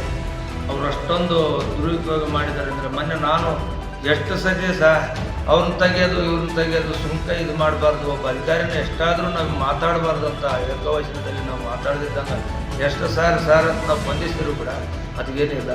ಒಂದು ಈಸತ್ತು ಅಂತ ಯಾರನ್ನು ಒಬ್ಬ ಸದಸ್ಯರು, ಇವಾಗ ನೀವು ಸದಸ್ಯರಿಲ್ಲಪ್ಪ ಒಂದು ಈಸತ್ತು ಮಾಡಿಕೊಡ್ರಿ ಅಂತ ನಮ್ಮ ಹತ್ರಕ್ಕೆ ಬಂದರೆ ಅವ್ರಿಗೆ ಒಂದು ಈಸತ್ತು ಮಾಡಿಕೊಡ್ರಿ, ಅವ್ರ ಜಮೀನು ಅವ್ರಿಗೆ ಖಾತೆ ಮಾಡಿಕೊಡ್ರಿ ಅಂತ ನಾವು ಹೇಳಿದರೆ ಆಯಿತು ಮಾಡೋಣ ಹೇಳಂಬೋದು. ಅವರು ನಾವು ಹಿಂಗೇ ದೊಬ್ಬುತ್ತಾರೆ ವಿನ ಇಷ್ಟು ದಿವಸ ಆದರೂ ನಮ್ಮ ಮಾತಿಗೆ ಉಲ್ಲಂಘನೆ ಬರೀ ಸದರನೇ ಮಾಡ್ತಾರೆ ಸರ್. ಒಂದು ಈ ಸತಿ ಎಷ್ಟು ಅಮೌಂಟ್ ಅಂತಾರೆ ಅವರು ಸರ್? ಒಂದು ಈ ಸತಿಗೆ ಅವ್ರಿಗೆ ಬಾಯಿಗೆ ಎಷ್ಟಂದ್ರೆ ಅಷ್ಟೇ ಸರ್, ನಮ್ಮ ಎದುರಿಗೆ ಕೇಳಲ್ಲ. ಅವರು ಫಲಾನುಭವಿಗಳು ಹೋಗಿ ನಾವು ಕೇಳಿದ್ರಿ ಗ್ರಾಮದಾಗ, ನಾನು 3,000 ಕೊಟ್ಟಿದ್ದೆ, ನಾನು 8,000 ಕೊಟ್ಟಿದ್ದೆ, ನಾನು 5,000 ಕೊಟ್ಟಿದ್ದೆ, 10,000 ಕೊಟ್ಟಿದ್ದೆ, ಅವನು ತಿಂದೋದ ನಮ್ಗೇನು ಮಾಡಲಿಲ್ಲ ಅಂತ ಹೆಂಗ್ ಸಿಕ್ಕಿದ್ರೆ ಹಂಗೆ ಬೈತಾರೆ ಸರ್. ನಿಮ್ಮ ಮೇಲೆ ಆರೋಪ ಮಾಡ್ತಾರೆ, ನಮ್ಮ ಮೇಲೆ ಇದು ಮಾಡ್ತಾ ಇದ್ದಾರೆ ಅವರು. ನಾವು ಅಲ್ಲಿಗೆ ನಾವು ಹೇಳ್ತೀವಲ್ಲ, ಅವ್ರಿಗೆ ದುಡ್ಡು ಯಾಕೆ ಕೊಟ್ರಿ ನೀವು, ನಮ್ಗೆ ಹೇಳ್ಬೇಕಿಲ್ಲ ಒಂದು ಮಾತು ಹೋಗಿಲ್ಲ ಅಂತ. ಇಲ್ಲ ಸರ್, ನಿಮ್ಗೆ ಹೇಳಿದ್ರೆ ನಾವು ಅವ್ರು ಮಾಡೋದಿಲ್ಲ ಅಂತೇಳಿ ನಮ್ಗೆ ಇದಾಗುತ್ತೆ ಅಂತೇಳಿ ಅವ್ರ ತಕ್ಕ ಸದಸ್ಯರ ಹತ್ರ ಹೋಗ್ಬೇಡ್ರಿ, ನೀವು ನೇರವಾಗಿ ಬಂದರೆ ನಿಮ್ಗೆ ಮಾಡಿಕೊಡ್ತೀನಿ ಅಂತ ಹೇಳೋದು. ಅವ್ರಿಗೆ ಒಳ್ಳೊಳಗೆ ಅವ್ರನ್ನ ಭಯ ಇಕ್ಕೋದು. ಅವ್ರು ಮತ್ತೆ ನಮ್ಮ ಸದಸ್ಯರ ಗಮನಕ್ಕೆ ತರೋದು ಬಿಡೋದು. ಇವ್ರಿಗೆ ಹೇಳಿಬಿಟ್ರೆ ಅಲ್ಲಿ ಆಗೋದಿಲ್ಲ ಅಂತೇಳಿ ಅವ್ರಿಗೆ ತಗೊಂಡೋಗಿ ಭಯಕ್ಕೆ ಎಷ್ಟಂದ್ರೆ ಅಷ್ಟೇ. ಇವತ್ತಿಗೆ ನೋಡ್ರಿ ಸರ್, ಬೆಳಿಗ್ಗೆ ಬಂದು ನೀವೇ ನೋಡ್ರಿ ಸರ್, ಸುತ್ತೂರ ಎಲ್ಲಿ ನಮ್ಮ ಹಳ್ಳಿ ತಿರುಗಿದ್ರಿ ನಾಳೆ ಬೆಳಿಗ್ಗೆ ಬೀರ್ಲಪ್ಪ ದೇವಸ್ಥಾನ ಎಲ್ಲ ಅಂತ ಹಬ್ಬಗಳಂತ ಬಂದಿದಾವ, ಕೆಸರಿನಾಗೆ ಹೋಗ್ಬೇಕು ದೇವಸ್ಥಾನಕ್ಕೆ, ಕೆಸರಿನಾಗೆ ಹೋಗ್ಬೇಕು. ಎಲ್ಲೆಲ್ಲಿ 4 ಲೋಡ್ ಮಣ್ಣು ಕೇಳುತ್ತಾನಂದ್ರೆ ಈ ವರ್ಗಾವಂದ್ರಾಗಾದ್ರೆ ಬೇಗ್ರಾಮದಲ್ಲೇ ಓಡಿಸ್ಕೆ ಬಂದಿದ್ದಾರೆ. ನಾವಿದ್ದಂಗೆ ಒಂದು 10,000 ರೂಪಾಯಿ ಏನನ್ನ ಅನುದಾನ ಕೊಟ್ಟೋದಕ್ಕೂ ಒಂದಿಷ್ಟು ಮಣ್ಣೊಡಿಸ್ರಪ್ಪ ಅಂತ ನಾವು ಪದೇ ಪದೇಯಿಂದ ಕೇಳ್ಕೊಂಡ್ರು ಸಮೇತ ಯಾತ್ಯಾಕೂ ಇಲ್ಲ ಸರ್. ಒಂದು ಎಂಟಾಣಿ ಕೊಟ್ಟಿಲ್ಲ. DP ಕರೆಂಟ್ DP ಒಂದು 4 ಸತಿ ಸುಟ್ಟೈತೆ ಸರ್. 4 ಸತಿ ಸುಟ್ಟರು ಸಮೇತ ಅಪ್ಪ ಅವರಿಗೆ ಟೆಂಪದಾಗ ಹಾಕ್ಕೊಂಡು SY ಎಲ್ಲಿಗೆ ಹೇಳಿದ್ರೆ ಎಲ್ಲಿಗೆ ಹೋಗ್ತಾನೆ ನಾವು ಟೆಂಪ. ಅವರು ಒಂದು ಟೆಂಪದವರು ಒಂದೇಟು ಹಾಕಿ ಬರೋಕ್ಕೂ ಇಳಿಸಿ ಬರೋಕ್ಕೂ 4-5 ಸಾವಿರ ಕೇಳ್ತಾರೆ. ಅವರು ಹೋಗ್ಲಿ 2-3 ಸಾವಿರ ನೀನು ಕೊಟ್ಟಿದೆ ಸರ್ ಅಂತೇಳಿ ಕೊಡ್ತೀನಿ ಮಾಡಿಸ್ರಿ ಅವ್ರು ಕೊಡೋದಿಲ್ಲ. ಹಿಂಗೆ 1.5 ವರ್ಷ ಆದರೂ ಕೂಡ ಇಲ್ಲಿಗೆ 2-3 ಅಧ್ಯಕ್ಷರು ಹೋದ್ರು. ನಾವು ಊರಾಗ ಒಂದು ಕೇಬಲ್ ಕಳ್ರೊತ್ತಿದ್ರು ಸರ್. ಆ ಕೇಬಲ್ ಕಳ್ರೊತ್ತಿದ್ರೆ ಸರ್ ಕೇಬಲ್ ಕಳ್ರೊತ್ಕೊಂಡು ಹೋಗ್ಬಿಟ್ಟಿದ್ದಾರೆ, ನಮ್ಗೇನೇ ಇಲ್ಲ, ಹೆಂಗೆ ಮಾಡ್ಬೇಕು ಸರ್ ಅಂತ. ರಾವ್ಪುರಿ ನೀವು ತಂದಾಕ್ರೆ 3 ಸೇರಿ ನಾನು ಅದ್ರ ಅಮೌಂಟ್ ಕೊಡ್ತೀನಿ, ಅದೆಷ್ಟಾದ್ರೆ ಅಷ್ಟು. ಇವಾಗ ಅಂಗಡಿಗಳು ಎಲ್ಲಿ ಇಕ್ಕಿಲ್ಲ, ನಾವು ಅವ್ರು ಕೊಡೋದಿಲ್ಲ. ನಾನು ವರ್ಗಾವಂದ್ರಾಗ ನಿಮ್ಗೆ ದುಡ್ಡು ಸುಳ್ಳು ಮಾಡಿಸಿ ನಾನು ಕೊಡ್ತೀನಿ ಅಂತ ಹೇಳಿದರು. 1.5 ವರ್ಷ ಆಗೈತೆ ಸರ್ ನಮ್ಮೂರಾಗ ಕಳ್ತನಾಗಿ. ಅದು 200 ಅಡಿ ಕೇಬಲ್ಲು ನಾವು ತಂದು ಅದ್ರಾಗ ಹಾಕಿದ್ರೆ ಇದು ಮಾಡಿದ್ರು. ನಾವು ಆಗರ್ಭ ಶ್ರೀಮಂತರಾಗಿ ನಾವೇನು ಬಂದು ಸದಸ್ಯರಾಗಿ ನಾವು ಗೆದ್ದು ಬಂದಿಲ್ಲ ಸರ್. ಬೇಕಾದಷ್ಟು ಸಾಲಗಳು ಮಾಡಿಕೊಂಡು ನಾವು ಅದ್ರಾಗ ಬಂದು ಇನ್ನೂ ಸಾಲ ಮಾಡಿಕೊಂಡ್ರೆ ಅದಕ್ಕೆ ಇಕ್ಕಿದ್ರೆ ನಾವು ಎಲ್ಲಿಂದ ತರಬೇಕು ಸರ್. ಅದಕ್ಕಾಗಿ ನೀವು ಸ್ವಲ್ಪ ತನಿಖೆ ಮಾಡಿ ಅವ್ರನ್ನ ಇದು ಮಾಡಿ. ಯಾರೂ ನನಗೆ ಇಲ್ಲಿ ಆ ಪಂಚಾಯತಿಯಲ್ಲಿ ನನಗೆ ಯಾರೂ ನನಗೆ ಸರಿಸಮ ಯಾರೂ ಇಲ್ಲ, ನನಗೆ ಮೀರ್ಸಂತಾರಂತ ಗಾಡಿ ಮೀರಿ ಕುಂತಿದ್ದಾರೆ ಅವರು. ಸ್ವಲ್ಪ ಇದು ಮಾಡಿ ಅವ್ರನ್ನ ಕ್ರಮ ತಗೊಂಡು ನಮ್ಮನ್ನ ಇದು ಮಾಡ್ಬೇಕು ಸರ್. ಎಲ್ಲಿಗೆ ಹೋದ್ರು ಇವತ್ತು CS ಹತ್ರ ಎಲ್ಲಿ ಹೋದ್ರು ನಮ್ಗೆ ಗಮನ ತಗೊಂಬತ್ತಿರಲಿಲ್ಲ. CS ಅವ್ರು ಕೇಳಿದಾಗ ಅವ್ರೇನು ಅಧಿಕಾರಿಗಳು ನೀವು ಹೇಳಿದ್ರು ಸರ್? CS ಹತ್ರ ಅವತ್ತು ನಮ್ಮ ಸದಸ್ಯರು ಹೋಗಿದ್ರು, ನಾನು ಹೋಗಿದ್ದಿಲ್ಲ. ಇವತ್ತು ಹೋಗಿದ್ದೆ ನಾನು. ಇವತ್ತು ಹೋದ್ರೆ ಆಯ್ತು, ಬೆಳಿಗ್ಗೆ ಬರ್ತೀವಿ, ಅಲ್ಲೇ ಮಾಡ್ತೀವಿ, ಅಲ್ಲೇ ನೋಡ್ತೀವಿ, ಅಲ್ಲೇ ನಿಮಗೆ ಬಂಧಿಸ್ತೀವಿ ಅಂತ ಹೇಳಿದ್ರು. ಆದರೂ ಅವ್ರು ಬರಲಿಲ್ಲ. 1 ವಾರ ಆಯಿತು. ನಾವು ಎಲ್ಲಿದ್ದಾರೆ ಅಲ್ಲೇ, ಅವ್ರು ಎಲ್ಲಿದ್ದಾರೆ ಅಲ್ಲೇ. ನಾವು ಪಂಚಾಯತಿ ಕೂಡ ಕಾಲಿಕ್ಕಿಲ್ಲ ಸರ್ ಆವತ್ತು ನನಗೆ. ಅದಕ್ಕೆ ನಿಮಗೆ ಒಂದಷ್ಟು ನಾನು 2 ಮಾತು ನಾನು ನಿಮಗೆ ಮುಗಿಸ್ತೇನೆ ಸರ್. Thank you. ಮಾಜಿ ಅಧ್ಯಕ್ಷರು, ಹಾಲಿ ಸದಸ್ಯರು 2-3-23ರಿಂದ ಇದು ಮೀಟಿಂಗ್ ಮಾಡಿದ್ರೆ ಅದು ಅಧ್ಯಕ್ಷ ಆದಾಗಿಂದ PDO ಯಾವುದೇ ಕಾರಣಕ್ಕೂ ರೆಗ್ಯುಲೇಷನ್ ಮಾಡಿಲ್ಲ. 2 ಮೀಟಿಂಗ್ ಮಾಡಿದ್ರೆ ರೆಗ್ಯುಲೇಷನ್ ಬರ್ತಿಲ್ಲ. ಮತ್ತೆ 21 ಲಕ್ಷ ಅದೇ ಡೇಟ್ಗೆ 21 ಲಕ್ಷ ಡ್ರಾ ಆಗಿತ್ತು ಅಮೌಂಟ್. ಮತ್ತೆ ಇದೇ ಅಮೌಂಟು 21 ಲಕ್ಷ ನೆಕ್ಸ್ಟ್ ದಿವೇಶಿ ಅಧ್ಯಕ್ಷರಲ್ಲ ಅವರು ಮೀಟಿಂಗ್ನಲ್ಲಿ ರೆಗ್ಯುಲೇಷನ್ ನಮ್ಗೆ ಬರ್ತದೆ. ಮತ್ತೆ ಅವರು ಸೈನ್ ಮಾಡಿಲ್ಲ, ದಿವೇಶರನ್ನವರು ಸೈನ್ ಮಾಡಿಲ್ಲ. ಅದಕ್ಕೆ ಇದಕ್ಕೆ ಯಾವುದೇ ಅಧಿಕಾರಿನೂ ನಾವು ಮೀಟಿಂಗ್ ಮಾಡಿದ್ವಿ, ಮೀಟಿಂಗ್ ಕೊಡ್ತೀವಿ ಅಂತ ಹೇಳಿದ್ರು. ಲೆಕ್ಕ ಜಮಾ ಬರ್ತೀವಿ, ನೆಕ್ಸ್ಟ್ ಮೀಟಿಂಗ್ ಕೊಡ್ತೀವಿ ಅಂತ ಹೇಳಿದ್ರು. ನಾವು ಹಂಗೆ ಕೊಡ್ತಾರೆ ಸುಮ್ಮನೆ ಬಂದ್ವಿ. ಮತ್ತೆ ಮೀಟಿಂಗ್ ಮಾಡಿದ್ರೆ 21ಕ್ಕೆ ಮೀಟಿಂಗ್ ಮಾಡಿದ್ರೆ ಅವತ್ತು ಕುತ್ಕೊಂಡ್ವಿ. ಲೆಕ್ಕ ಕೊಡಪ್ಪ ಅಂತ ಕೇಳಿದ್ವಿ, ಕೊಡಲಿಲ್ಲ ಲೆಕ್ಕ. ಬೆಳಿಗ್ಗೆಯಿಂದ ಸಾಯಂಕಾಲವರೆಗೆ ಕೇಳಿದ್ವಿ, ಲೆಕ್ಕ ಕೊಡಲಿಲ್ಲ. ಮತ್ತು ನಮಗೆ ಅನುಮಾನ ಬಂತು, ಇದು ಯಾಕೆ ಲೆಕ್ಕ ಕೊಡ್ತಾ ಇಲ್ಲ ಅಂತ. ಅಧ್ಯಕ್ಷರಿದ್ದು ರೆಗ್ಯುಲೇಷನ್ ಬುಕ್ ತೆಗೆಸ್ಕೊಂಡು ನೋಡಿದ್ರು, DSP ಮತ್ತು ಉಪಾಧ್ಯಕ್ಷರು ನೋಡಿದಾಗ ರೆಗ್ಯುಲೇಷನ್ ಬುಕ್ ನೋಡಿದಾಗ ಎಲ್ಲ ಖಾಲಿ ಇತ್ತು. ಇದು ನಡವಳಿಕೆ ಪುಸ್ತಕ ಎಲ್ಲ ಖಾಲಿ ಇತ್ತು. ಅವಾಗ ಗೊತ್ತಾಯ್ತು ನಮಗೆ ಇದು ಎಲ್ಲ ಅವಯವ ಮಾಡಿದ್ದಾರೆ, ಏನು ಮಾಡಿಲ್ಲ. ಮತ್ತು 21 ಲಕ್ಷ ಡ್ರಾ ಆಗಿರೋದು ಈಗ ಯಾವುದೋ ರೆಗ್ಯುಲೇಷನ್ ಇಲ್ಲ, ಇದು ಪ್ಲಾನ್ ಕಾಪಿ ಇಲ್ಲ, ಆಕ್ಷನ್ ಪ್ಲಾನ್ ಇಲ್ಲ, ಸುಮ್ಮನೆ అందుకే ಡ್ರಾ ಆಗಿರೋದು. ಯಾವ ಅಮೌಂಟ್ ಬಂದಿತ್ತು ನಮ್ಗೆ ಇದುವರೆಗೂ ಗೊತ್ತಿಲ್ಲ. ತನಿಖೆ ಮಾಡಬೇಕು. ಇದು 21 ಲಕ್ಷ ಅದು ಪ್ಲಾನ್ ಕಾಪಿ ಬೇಕು, ಮತ್ತು ಅದು ಯಾವ ಅಮೌಂಟನ್ನು ಗೊತ್ತಿಲ್ಲ. ಈ 24 ಜನ ಸದಸ್ಯರು ದೊಡ್ಡ ಪಂಚಾಯತ್ 21 ಲಕ್ಷನೂ ಅದು ಅಮೌಂಟೇನು ಪ್ಲಾನ್ ಕಾಪಿನೇ ಇಲ್ಲ. ಪಂಚಾಯತಿ ಹೆಸರು ದೇವರಹಳ್ಳಿ ಪಂಚಾಯತ್ ಅಂತ. ಮತ್ತು ಅದು 20 ದಿವಸ ಇದು ಪೀರಿಯಡ್ನಲ್ಲಿ ಬರ್ತಾರೆ ಸರ್. PDO ಹೆಸರು ಏನು ಹೇಳಿ? PDO ವೇದವ್ಯಾಸ. ಅವರು ಎಷ್ಟನೇ ಇಶ್ಯೂಂದ ಎಷ್ಟನೇ ಇಶ್ಯೂವರೆಗೆ ಅದರ ಸರ್ ಅವ್ರು ಬಂದು 5 ವರ್ಷ ಆಗಿದೆ. ಅಲ್ಲಿವರೆಗೆ ನಿಮಗೆ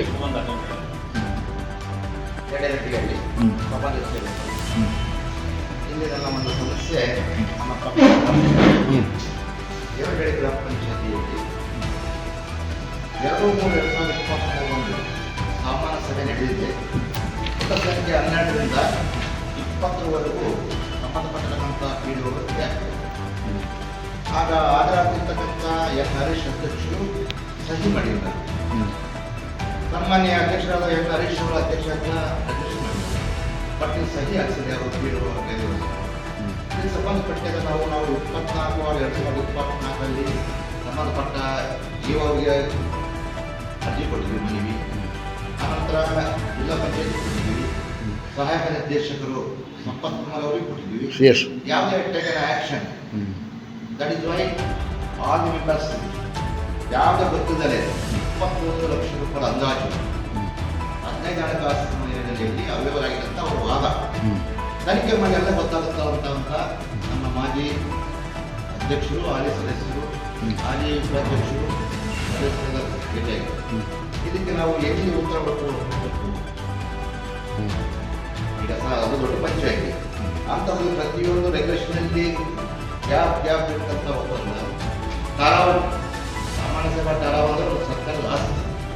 ಆ ಆಸ್ತಿಯಲ್ಲಿ ಸಂಪೂರ್ಣ ವಿವರವನ್ನು ಅಲ್ಲೇ ವೈಯಕ್ತಿಕವಾಗಿ ಅವರು ಕಲಿಬೇಕು. ಇಲ್ಲಿ ಏನಾಗ್ತಂದ್ರೆ ಕರ್ನಾಟಕ ಪಂಚಾಯತ್ ರಾಜ್ ಅಧಿನಿಯಮ ಮೀರಿ ಉಲ್ಲಂಘನೆ ಮಾಡ್ತಕ್ಕಂಥ ಪೀಡಿಯೋ ಇರುತ್ತಲ್ಲ, KCSR ಪ್ರಕಾರ ಟೇಕನ್ ಆಕ್ಷನ್ ತಗೊಂಡ ಜೀವನ ಕಂಪ್ಲೇಂಟ್ ಮಾಡಿರ್ತಾರ, ಇವತ್ತುವರೆಗೆ ಯಾವುದೇ ತನಿಖೆ ಆಗ್ತಾ ಇಲ್ಲ. ಮುಂದೆ ಎಲ್ಲಿ ಹೋಗಬೇಕು ಅಂತಕ್ಕಂಥ ವಿಚಾರವನ್ನು ನಾವು ಗಮನಿಸ್ತಾ ಇದ್ದೀವಿ. ದಯವಿಟ್ಟು ಕಾರ್ಯನಿರ್ವಾಹಕ ಅಧಿಕಾರಿ ಹಾಗೂ ಮುಖ್ಯ ಕಾರ್ಯನಿರ್ವಾಹಕಾಧಿಕಾರಿ ಸಂಬಂಧಪಟ್ಟ ಲೆಕ್ಕಾಧಿಕಾರಿ ತಕ್ಷಣವೇ ಜಾರಿ ಬರುವಂತೆ ದೇವರಹಳ್ಳಿ ಗ್ರಾಮ ಪಂಚಾಯಿತಿಯ ಎಲ್ಲ ಕಡತಗಳನ್ನು ಪರಿಶೀಲನೆ ಮಾಡಿ ಸಂಬಂಧಪಟ್ಟ ತಪ್ಪಿರ್ತಕ್ಕಂಥ ಅಧಿಕಾರಿ ವಿರುದ್ಧ KCSR ಪ್ರಕಾರ ಶಿಸ್ತು ಕ್ರಮ ತಗೊಳ್ಳೋದನ್ನು ಹೇಳ್ತಾ ನಿಮ್ಮ ಹೆಸರು ಸರ್? ನಾಗರಾಜ್. ಚಿತ್ರದುರ್ಗದಲ್ಲಿ ಕಳೆದು ಹೋಗಿದ್ದ 80 ಫೋನ್ಗಳನ್ನು ಪತ್ತೆ ಹಚ್ಚಿದ ಪೊಲೀಸರು. ಕಳೆದು ಹೋಗಿದ್ದ 80 ಫೋನ್ಗಳನ್ನ ಪತ್ತೆ ಹಚ್ಚಿದ ಪೊಲೀಸರು. ಹೌದು, ಚಿತ್ರದುರ್ಗದ ಸೈಬರ್ ಕ್ರೈಮ್ ಪೊಲೀಸರು ಕಳೆದು ಹೋಗಿದ್ದ ಸಾರ್ವಜನಿಕರ 80 ಮೊಬೈಲ್ ಫೋನ್ಗಳನ್ನ ಪತ್ತೆ ಹಚ್ಚಿದ್ದಾರೆ. ಕಳೆದ 1 ತಿಂಗಳಿನಲ್ಲಿ ವಿವಿಧ ಕಂಪನಿಗಳ ಮೊಬೈಲ್ಗಳನ್ನ ಕಳೆದುಕೊಂಡಿದ್ದ ಮಾಲೀಕರು ಚಿತ್ರದುರ್ಗ ಠಾಣೆಗೆ ದೂರು ನೀಡಿದ್ರು. ಅವುಗಳನ್ನು ಕರ್ನಾಟಕದಲ್ಲಿ 54, ಕೇರಳದಲ್ಲಿ 18, ಆಂಧ್ರ 6 ಮತ್ತು ಗೋವಾದಲ್ಲಿ 2 ಫೋನ್ಗಳನ್ನು ಪತ್ತೆ ಹಚ್ಚುವಲ್ಲಿ ಯಶಸ್ವಿಯಾಗಿದ್ದಾರೆ. ಎನ್ನೋ ಜಿಲ್ಲಾ ವರಿಷ್ಠಾಧಿಕಾರಿ ಧರ್ಮೇಂದ್ರ ಕುಮಾರ್ ಮೀನಾರ್ ಅವರು ಸಾರ್ವಜನಿಕರನ್ನ ಕುರಿತು ಮಾಹಿತಿಯನ್ನ ನೀಡಿದರು. Suresh Belagere, NKS TV4 news bureau, Chitradurga.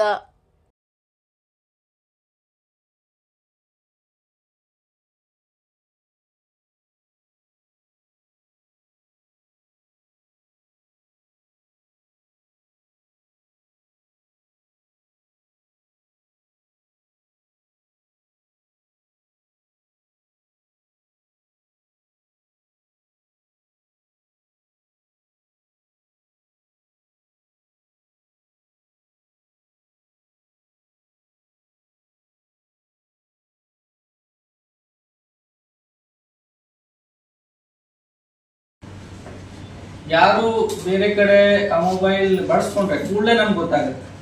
So ಆವಾಗ ಅವರಿಗೆ ನಾವು ಮಾತಾಡ್ಬಿಟ್ಟು ಅವ್ರಿಗೆ ಕಳಿಸ್ಬಿಟ್ಟು ಆ ಮೊಬೈಲ್ ವಾಪಸ್ ನಾವು ರಿಕವರಿ ಮಾಡಿ ಓನರ್ ಯಾರಿದ್ದಾರೆ ಅವರಿಗೆ ವಾಪಸ್ ಕೊಡೋದು ಕೆಲಸ ಮಾಡ್ತೀವಿ. ಸೊ ಈ ವರ್ಷದಲ್ಲಿ ಸುಮಾರು ನಾವು ಆಲ್ರೆಡಿ 300ಕ್ಕಿಂತ ಜಾಸ್ತಿ ಅಲ್ವಾ, 300ಕ್ಕಿಂತ ಜಾಸ್ತಿ ಮೊಬೈಲ್ಗಳು ಇದೇ ರೀತಿ ರಿಕವರಿ ಮಾಡಿ ನಾವು ಪಬ್ಲಿಕ್ಗೆ ವಾಪಸ್ ಕೊಟ್ಟಿದ್ದೀವಿ. ಚಿತ್ರದುರ್ಗದ ಹಿರಿಯೂರು ಪೊಲೀಸರ ಮಿಂಚಿನ ಕಾರ್ಯಾಚರಣೆ, 40 ಕಡಲೆ ಚೀಲ ವಶ. ಹಿರಿಯೂರು ಪೊಲೀಸರು ಮಿಂಚಿನ ಕಾರ್ಯಾಚರಣೆ, 40 ಕಡಲೆ ಚೀಲ ವಶ. ಹಿರಿಯೂರು ನಗರದ ಪೊಲೀಸರು ಮಿಂಚಿನ ಕಾರ್ಯಾಚರಣೆ ನಡೆಸಿ 40 ಕಡಲೆ ಕಾಳು ತುಂಬಿದ ಚೀಲಗಳ ಹಾಗೂ ಕಳ್ಳರನ್ನ ಬಂಧಿಸಿ ಅವರಿಂದ 2,52,000 ರು ಮೌಲ್ಯದ 60 ಕಡಲೆ ಚೀಲಗಳು ಹಾಗೂ ಕೃತ್ಯಕ್ಕೆ ಬಳಸಿದ ಗ್ರ್ಯಾಂಡ್ ವಿತಾರ ಹಾಗೂ ಟ್ರ್ಯಾಕ್ಟರ್ ಅನ್ನ ವಶಕ್ಕೆ ಪಡೆದಿದ್ದಾರೆ.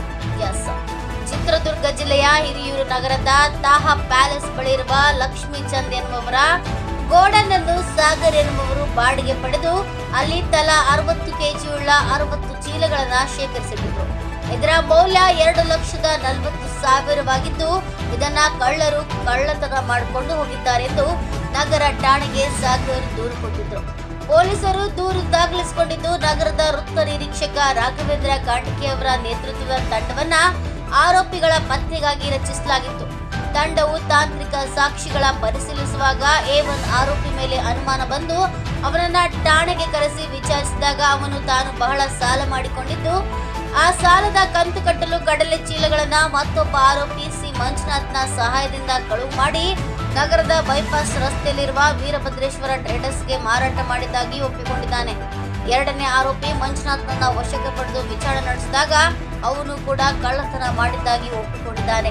ಆರೋಪಗಳಿಂದ 2,52,000 ಮೌಲ್ಯದ 60 ಕಡಲೆ ಚೀಲಗಳು ಹಾಗೂ ಬ್ರಾಂಡ್ ವಿತರ ಕಾರು, ಒಂದು ಟ್ರ್ಯಾಕ್ಟರ್ ವಶಪಡಿಸಿಕೊಂಡಿದ್ದು ಬಂಧಿತರನ್ನ ನ್ಯಾಯಾಲಯಕ್ಕೆ ಒಪ್ಪಿಸಲಾಗಿದೆ.